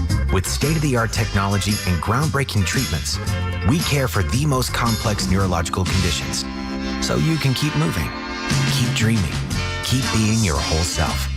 Advent Health. Feel whole. Visit thebrainandspineexperts.com. 'Twas the night before Christmas and all through the house, not a creature was stirring, not even a mouse. They all slept soundly with little care because they knew Joe Cool Home Services had done all repairs. Their HVAC was working, no plumbing drips to be found. They could celebrate together, all snug and sound. So enjoy this holiday magical time because a Joe Cool $99 HVAC or plumbing tune-up will give peace of mind. Visit JoeCoolAir.com for a cozy holiday night. License number CAC 1818425. Plumbing license number CFC 1430068. For every ouch, oops, and uh-oh, there's a Band-Aid brand product that's best. Get great, dependable, everyday protection to help minor cuts and scrapes. The ultimate protection. From bandages to blister cushion. Your life is unique. So are our bandages. Band-Aid brand adhesive bandages. Not flossing well? Then add the whoa of Listerine to your routine. New science shows it gets in between teeth to destroy 5 times more plaque above the gum line than floss. For a cleaner, healthier mouth. Listerine's invigorating rush, zapping millions of germs in seconds for that one-of-a-kind whoa. St. Pete Clearwater is still shining. The sun is out. The weather feels just right. And we're ready to welcome you back to the vibrant Gulf Coast. Treat your family and friends to a holiday feast they won't forget. Choose from a variety of beloved local dining spots like Rumfish Grill, Salt Rock Grill, Krabby Bill's, Rusty Bellies, Juno and the Peacock, and more. Save 30% or more on select hotels and attractions at StillShiningDeals.com. Brought to you by Visit St. Pete Clearwater, home to America's favorite beaches. Don't miss out on the conversation, because odds are we'll be talking about you. Stay connected. Follow us on Facebook, Twitter, and 953WDAE.com. The New Orleans Bowl, live on 95.3 WDAE and AM 620. That and more wherever you listen to your podcast.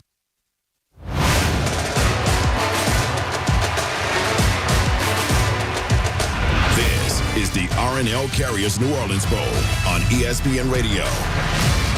Jim Basketball back on College Football Live, taking you to kickoff for that R+L Carriers New Orleans Bowl. Georgia Southern, the Eagles 8-4 this season. Sam Houston Bearcats at 9-3. 24th New Orleans Bowl. First meeting ever between these programs. Georgia Southern seeking to win 9 games in a season for the first time since 2018. Sam Houston seeking to win 10 games in a season for the 12th time in school history. He coached at USC for 6 full seasons, parts of 2 others, having been head coach at Georgia Southern since 2022. Clay Helton looking for his first bowl win, and this his 5th try tonight. He joined our Dave Neal. Coach, Georgia Southern, and Coach, obviously it's such a reward to get to a postseason bowl game, and I know your kids fighting all year long to get here. What's it been like the last couple of weeks as you get prepared for a game like this? Well, excited for them. You know, you work from January all the way through November to earn these opportunities, and have 118 men that loaded up on a plane to come down to New Orleans to play on national TV and to play in the Superdome, all together as a football family and all together as brothers. So I've got a lot of respect for them, you know, for finishing what they started, and they've had so much excitement at this bowl game. The R+L Carriers New Orleans Bowl has done a tremendous job. We've had a great week, and now it culminates with a great game against Sam Houston.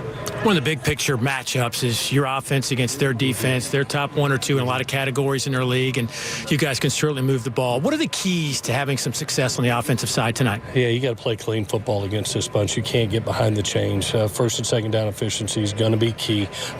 Executing on third down to keep drives alive, because they had that ball-controlled offense and are tremendous at protecting the ball, +8 in turnovers on the year. So I think it's going to be really important for us, you know, to keep drives alive and, most importantly, finish drives. You know, we may have to go for some 4th downs tonight to be able to keep drives alive, because you just don't get a lot of drive opportunities against their offense. How would you describe this season in terms of what you've learned about this group and what got you to this point? Well, very proud of them. They're a resilient group. You know, we're 8-4 right now. And I think what defines them is every time that adversity's hit, they've responded. You know, we've had a loss and then had to go on the road the next week 4 times and came away with wins each time. So this has been a resilient group that has fought through adversity, and here's their reward, to be in New Orleans and play in a big-time football game. I've always believed bowl season matters. It's special to these kids and coaches, and I'm so glad that they're getting this opportunity. Should be a lot of fun. Thank you. Thank you. Yeah, and as we mentioned, Helton has lost 4 consecutive bowl games as head coach, 2022 and 23 at Georgia Southern, 2017 and 2019 as USC head coach. Helton hoping a win tonight could make those previous 4 like it never even happened. Brought to you by ServPro, the #1 choice in cleanup and restoration. Sam Houston offensive coordinator Brad Cornelson takes the reins tonight as sideline boss after longtime head coach Casey Keeler left for the Temple job, with the Bearcats hiring Phil Longo, their former OC, as their next head coach. Cornelson with our Dave Neal. All right, thanks, Jim. Here with Brad Cornelson, head coach of Sam Houston, at least for this game anyway. And which leads me to my first question is, like, what's the last few weeks been like, just trying to wrap your arms around getting this team focused on what the mission is here? It's been good. You know, our guys have made it easy. It's an early game in the bowl season, so it happens quickly. You know, you got a lot of things going on. You got finals. Then you figure out who you're playing, so you're getting ready for the opponent too. So it's gone quick. And again, our guys have made it easy on us as coaches to get these guys ready to play today. All right, talk about this one tonight. Obviously, this is a really good matchup on paper. A couple of things that you guys have to do well tonight if you want to walk out of here with a win. Well, our recipe has been, control the clock a little bit on offense, run the ball, and play great defense. Our special teams have been sound, and that's our recipe. That's what we got to do tonight. That's been taking care of the football on offense and getting turnovers on defense. We've done a great job in the penalty column of not shooting ourselves in the foot, and that's what it's going to take. This is a great team we're playing. They're a lot like us. I think both teams feel like they're a play or two away from playing for their conference championship, so should be a great matchup. And no doubt about it. This is College Football Live on ESPN Radio and the ESPN app. Kickoff between Georgia Southern and Sam Houston State in the RNL Carriers New Orleans Bowl is about 15 minutes away. After the Hoosiers and Irish get the college football playoffs started tomorrow night, we have you covered for a trio of playoff games on Saturday, kept by Tennessee and Ohio State from Columbus. These two schools playing for the second time ever. 1995 Citrus Bowl featured Eddie George and Peyton Manning in that game. Ohio State is hosting an SEC team for the first time since 1998. That was against LSU. Tennessee playing its first ever road game against a Big Ten program. Vol center Cooper Mays with our Ian Fitzsimmons. Senior captain, you're also a Tennessee legacy. For people who may have missed our previous conversations, your dad was an O-lineman at Tennessee. Your older brother was an O-lineman at Tennessee and then played in the NFL. Now this is your team, your squad, your unit. And this opportunity in front of you to go and win a game in a playoff and pursue a national championship. What is this moment like for you? And it's hard. It is hard to put into words, like when you step back and look at the whole picture, it's incredibly special and super, rare to have the opportunity to do what we're capable of doing right here. And, it would be great to put it all together at the right time right here. But, it's also at the same time, it's everything's all in on this week. So you don't really step back too much. We just got too much stuff to do, but it really is incredibly special, I will say. This one shocked me when I was reading this in the game notes, that Tennessee has never played at a Big Ten stadium. Never. What's that going to be like for you going to an historic place like the Horseshoe and playing the Buckeyes in the college football playoff? First road trip ever into the Big Ten for the Vols. Right. Yeah, I'm super excited to see it. My brother ended up going on a visit there during his recruitment. I never got to go up there as a recruit, and obviously, like you said, I've never been up there as a player, and I don't know, it's really cool experience. My brother said it was awesome. Like you said, it's historic, like one of the best destinations in all of college football. I'm excited to see what it brings out. I know we're going to get the best environment that place can offer. You know what I'm saying? I mean, this is the biggest game that there will be this year, so I'm excited about it. how much in a game like this, especially against that defensive line for Ohio State, and then your defensive front, which you go against every single day, man, they rotate 12 guys. Rodney Gardner's a mad scientist to get all these dudes to buy in, the D-line coach at Tennessee. Less is more, boys. Okay, coach. I mean, that doesn't happen very often. Awesome, man. Yeah, he's awesome. He's a legend. How important is running the damn football in a game like this? I think it's a necessity. You know, it's got to be done. You know, everything. I mean, like every game is. I mean, especially for this one. But I mean, this is what we do. You know, we play in the SEC. It's a physical game, week in and week out, no matter really who you're playing in this league. And so we're prepared for that. We know what we do. You know, the O-line is really the driving force of kind of every team. But you know, especially in a matchup like this. You know, Josh Heupel, your head coach, has done a remarkable job. What has he meant, not just to this particular team, but to the legacy that is Tennessee Volunteer football? Man, it's everything as of, you know, in the grand scheme of things, like big terms, like he's been, I mean, I don't know if people would be upset about this, but I think he's been one of our better coaches of all time, you know, so far in this small little tenure that he's been here. But especially in, you know, recent history, me growing up as a Vol fan, man, like we didn't have a great ton of success that I can remember growing up. You know what I'm saying? Like in the big time matchups, at least. So for Coach Hype to come in here and like kind of change the culture and swing it back to the side that it needs to be on in our eyes, I think it's been huge.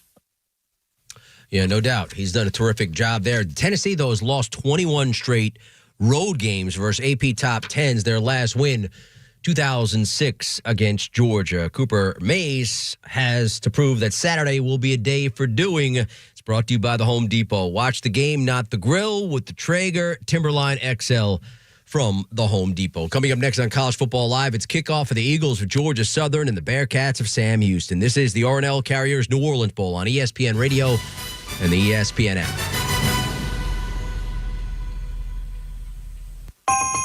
This holiday at T-Mobile, I'm joined by a special co-anchor. What up, everybody? It's your boy, Big Snoop Deal Double G. Snoop, let's talk about T-Mobile. Okay, cool. This holiday, get 4 lines for $25 a line, plus 4 iPhone 16 Pro with Apple Intelligence and the all-new camera control on us. Let's get cracking, like a breakfast egg. You can use those eggs to make some eggnog, Snoop. Respect. And people do love T-Mobile, where you can save on every plan versus the other big guys when you switch. You know, y'all can take some of those savings and buy some Snoop merchandise. Always a great stocking stuffer, Snoop. And we up out of here. Hold your horses, Snoop D-O-double G. Let's remind people one more time. Head to T-Mobile.com and get 4 iPhone 16 Pro with Apple Intelligence on us. Plus 4 lines for $25. Now drop that J. With 24 monthly bill credits for eligible trade-ins and 4 new lines without our pay. Well qualified customers plus taxes and fees and $35 per line connection charge. Contact us before canceling entire account to continue remaining bill credits or credit stop and balance on required finance agreement is due $999.99. Credits end if you pay off device early. See how you can save on wireless and streaming versus the other big guys at T-Mobile.com/switch. Apple Intelligence requires iOS 18.1 or later. At the Home Depot, we know Saturdays are for college football. That's why we have everything you need to never miss a play. Like Bear Dynasty interior paint, their most durable one-coat hide paint ever. From a team color statement wall to a fan cave, complete with a mural honoring Nick Saban's 17-year dynasty. Hey, I like that idea. Nothing beats Bear Dynasty interior paint. It's everything you need all in one can. Defend your game time with Bear and the Home Depot. How doers get more done. Valid only when tinted to colors from the Bear Dynasty and Marquee Interior one-coat hide color collection. When you switch and save with Progressive, you could use that money towards scoring courtside seats for your favorite team. Progressive cannot guarantee that you can score courtside seats. Drivers who switch and save with Progressive could save hundreds on average, but courtside seats can be astronomical. Maybe if your team plays in a smaller market, you could swing it. Even still, it's unlikely. Maybe fourth row, which are still incredible seats that you'll enjoy greatly. Savings possible. Courtside, long shot. Switch and see if you could save at Progressive.com. Progressive Casualty Insurance and Affiliates. Not available in all states. Progressive cannot guarantee that someone really tall will not sit in front of you at the game, rendering your excellent seats just okay. Family owned and operated, R&L Carriers prides itself on quality customer service. With a nationwide network of service centers, our team works for you and your business, guiding freight across the U.S. and Canada. Speak with a representative to learn more about the company's guaranteed, expedited, and liftgate services. Our experts will take the time to create a custom shipping solution to fit your individual needs. Connect with us at rlc.com. One call, one carrier. R&L Carriers. Are you ready to unleash the beast? Monster Energy is here to give you the edge this college tailgate season. Loaded with bold flavors, our powerful blend gives you the energy you need to push you beyond your limits. Tune in all season long with Monster, the energy drink of ESPN Radio College Football Tour. Power your performance with a drink that's as hungry for victory as you are. Crack open an ice-cold Monster and dominate your competition. Monster Energy. Unleash the beast. Grab yours today. Harry Douglas here for Technique's new noise-canceling True Wireless AZ80 earbuds. Techniques has been revolutionizing the audio game for almost 60 years. With multi-point connection of up to 3 devices at the same time, the AZ80s let you go from leading a meeting to listening to a podcast to taking a call seamlessly. Visit us.techniques.com/sports for special holiday deals on the AZ80s today. That's us.technics.com/sports. This college football moment is brought to you by Serve Pro. College football teams have moments they recover from and made it like it never even happened. Like when the University of Houston trailed by 25 points in the fourth quarter of the 2015 Armed Forces Bowl. The Cougars recovered 2 onside kicks and converted a 2-point conversion with 59 seconds left to secure the improbable 35-34 victory. Houston stages a comeback for the ages. Serve Pro, like it never even happened.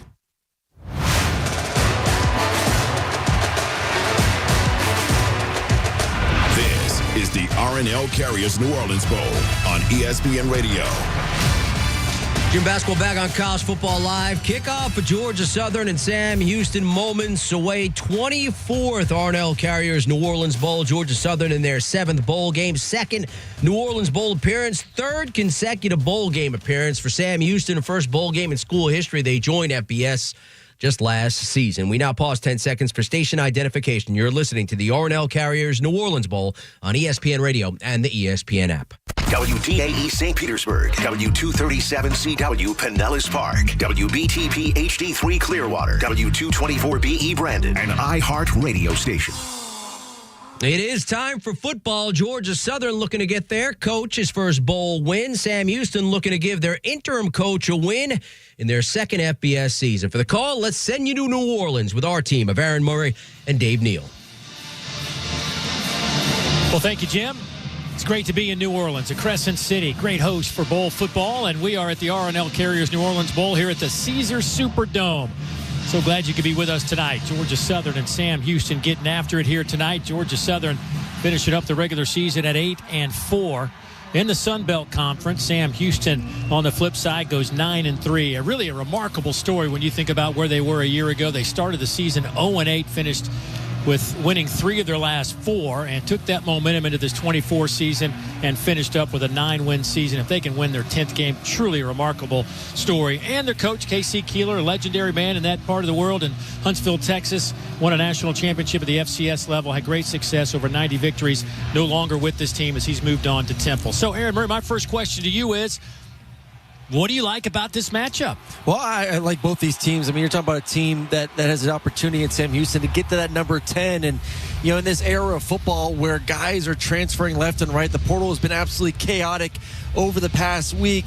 This Sam Houston team got hit by that 22 guys in the portal, but 20 of them will be playing in this ball game here tonight, which you see the energy for getting to that number 10 win. So you look at this offense, you look at this team, Dave, you brought up the fact that they went 0-8 a year ago.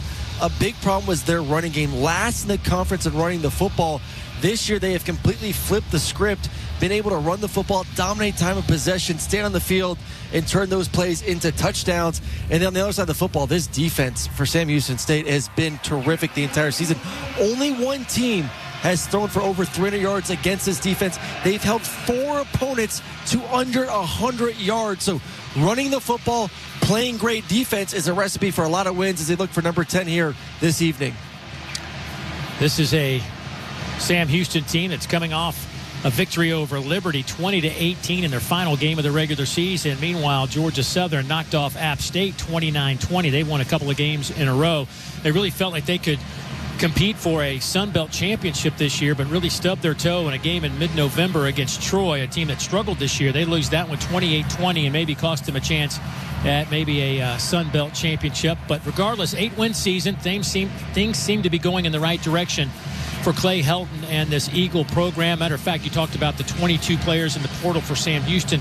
If you throw in a couple of guys that left in the middle of the season, Georgia Southern's only had 5 players enter the portal, 3 since the regular season ended. So there is some retention down in Statesboro, Georgia for this program. And certainly part of the reason is you get an opportunity to play it right away. You look at J.C. French, a sophomore quarterback out of Roswell, Georgia, for this Georgia Southern team, kind of won the job and never let go of it back in fall camp. No, and I think that you're seeing Clay Helton third year. These are his guys, and part of the success you're seeing is later in the season too. You know, being able to build the depth for the first 2 seasons, 1-7 in the month of November. This November, 3-1. They have their guys. They're committed to the program. They're not hitting the transfer portal. And they're going out there and having success. And there's a team that they thought this year was going to be special.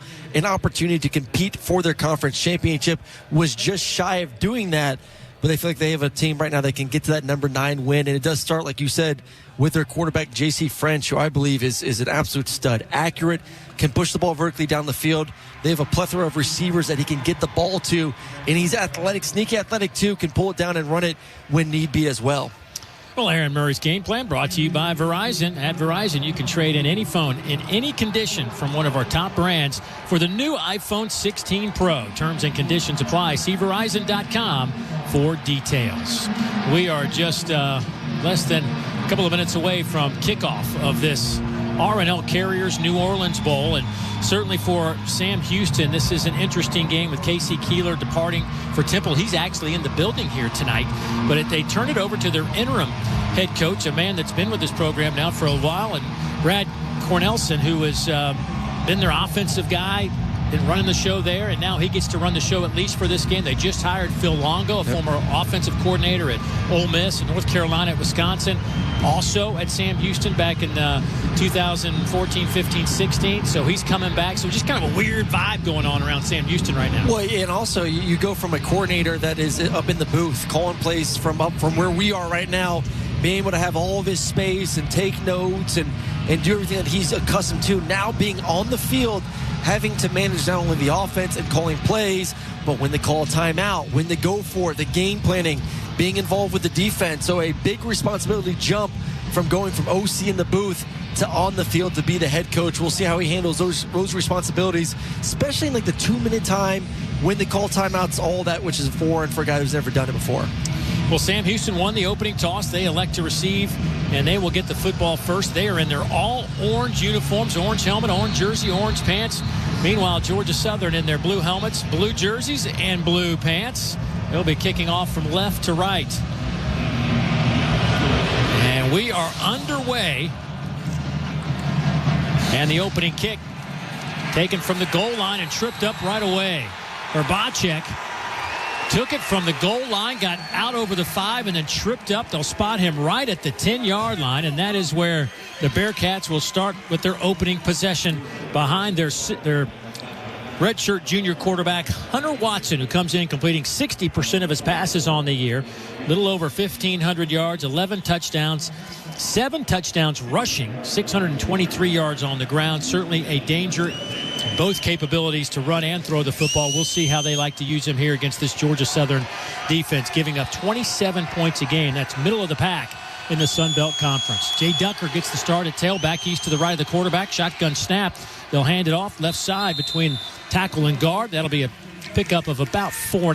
Latrell Bullard, the defensive tackle, makes the stop for the Eagles. Well, there's no surprise. This team wants to run the football. Their quarterback, you alluded to it, big physical runner. Not elite speed, but a guy that can get some yards. You see a lot of zone read. This is a team a year ago last in the conference in rushing. This year, 190 yards per game, which is number 3 in the conference. Empty set, shotgun snap going to be kept there by Hunter Watson, the quarterback. He'll get it out over the 20 to the 22-yard line. He'll be stopped there by Justin Myers out of that safety spot. That's a gain of 7, and that'll be a first down for the Bearcats. Well, that's when you see right there the physicality in which Hunter Watson wants to run the football. 6'3", 210.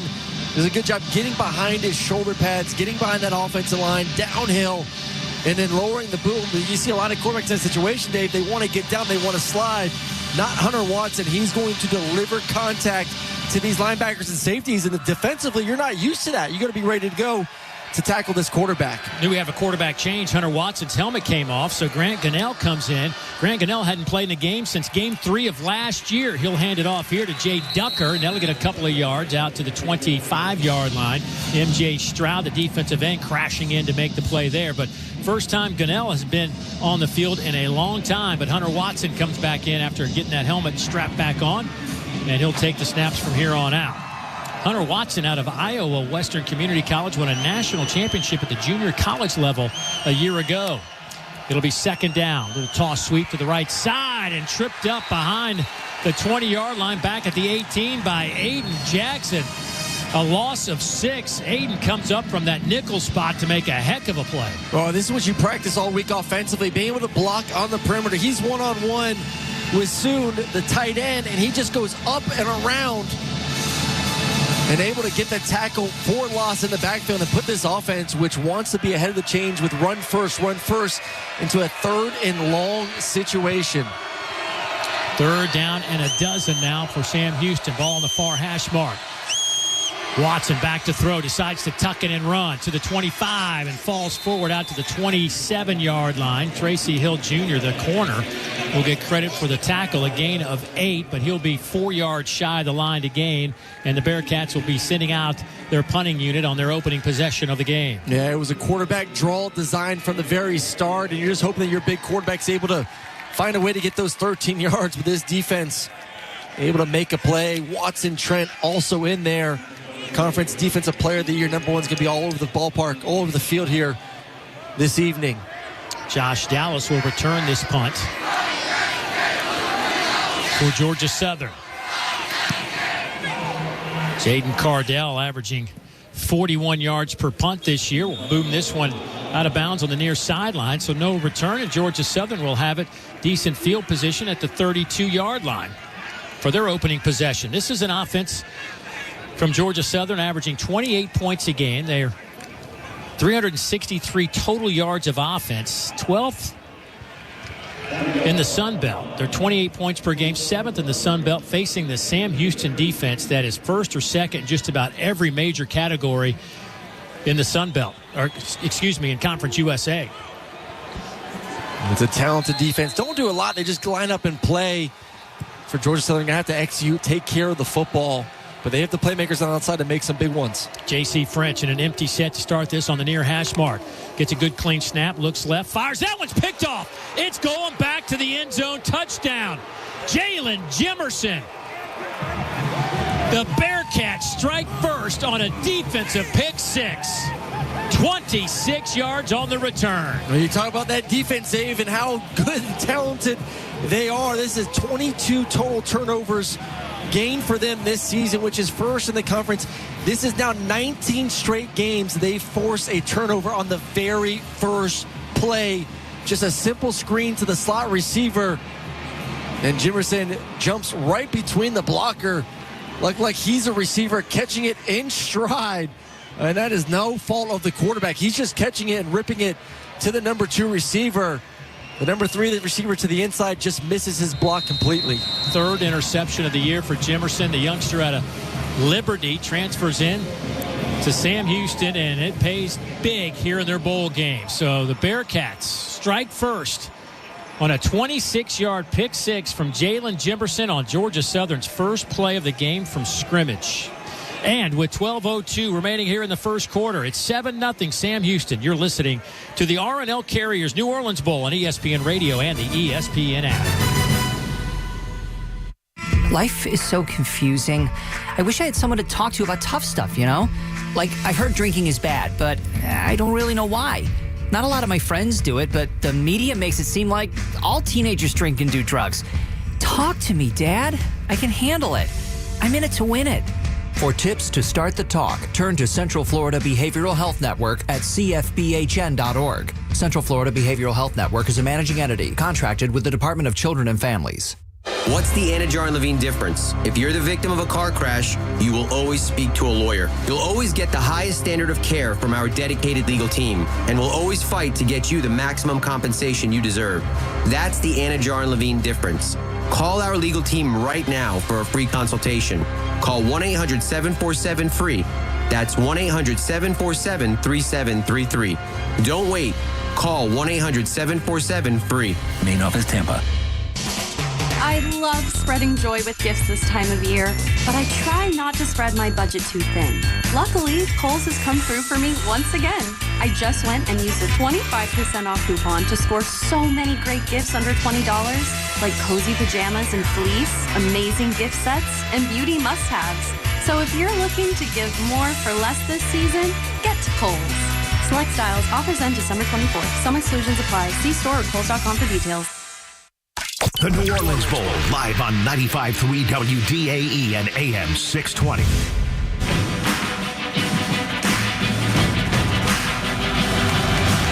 You're listening to the R+L Carriers New Orleans Bowl on ESPN Radio and the ESPN app. Dave Neal back alongside former Georgia Bulldog quarterback Aaron Murray. Glad you could join us from the R+L Carriers New Orleans Bowl.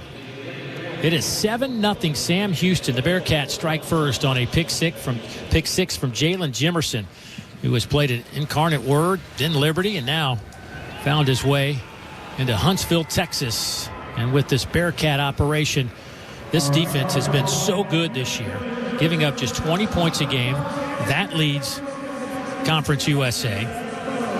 They are second in rushing yards allowed. They are first in passing yards allowed with 174. You gave some of those numbers in terms of what they've allowed in the pass game, but it's now 19 straight games with an interception, with a turnover for this team. 22 total turnovers, 23 now with that one, and their 13th interception of the year. It is just staggering numbers, and this is a team that was pretty hot to start the year off offensively, went into a kind of a lull, and this defense just put the entire team on their back and able to get to that number 9 win and hopefully number 10, and that's a great start right there.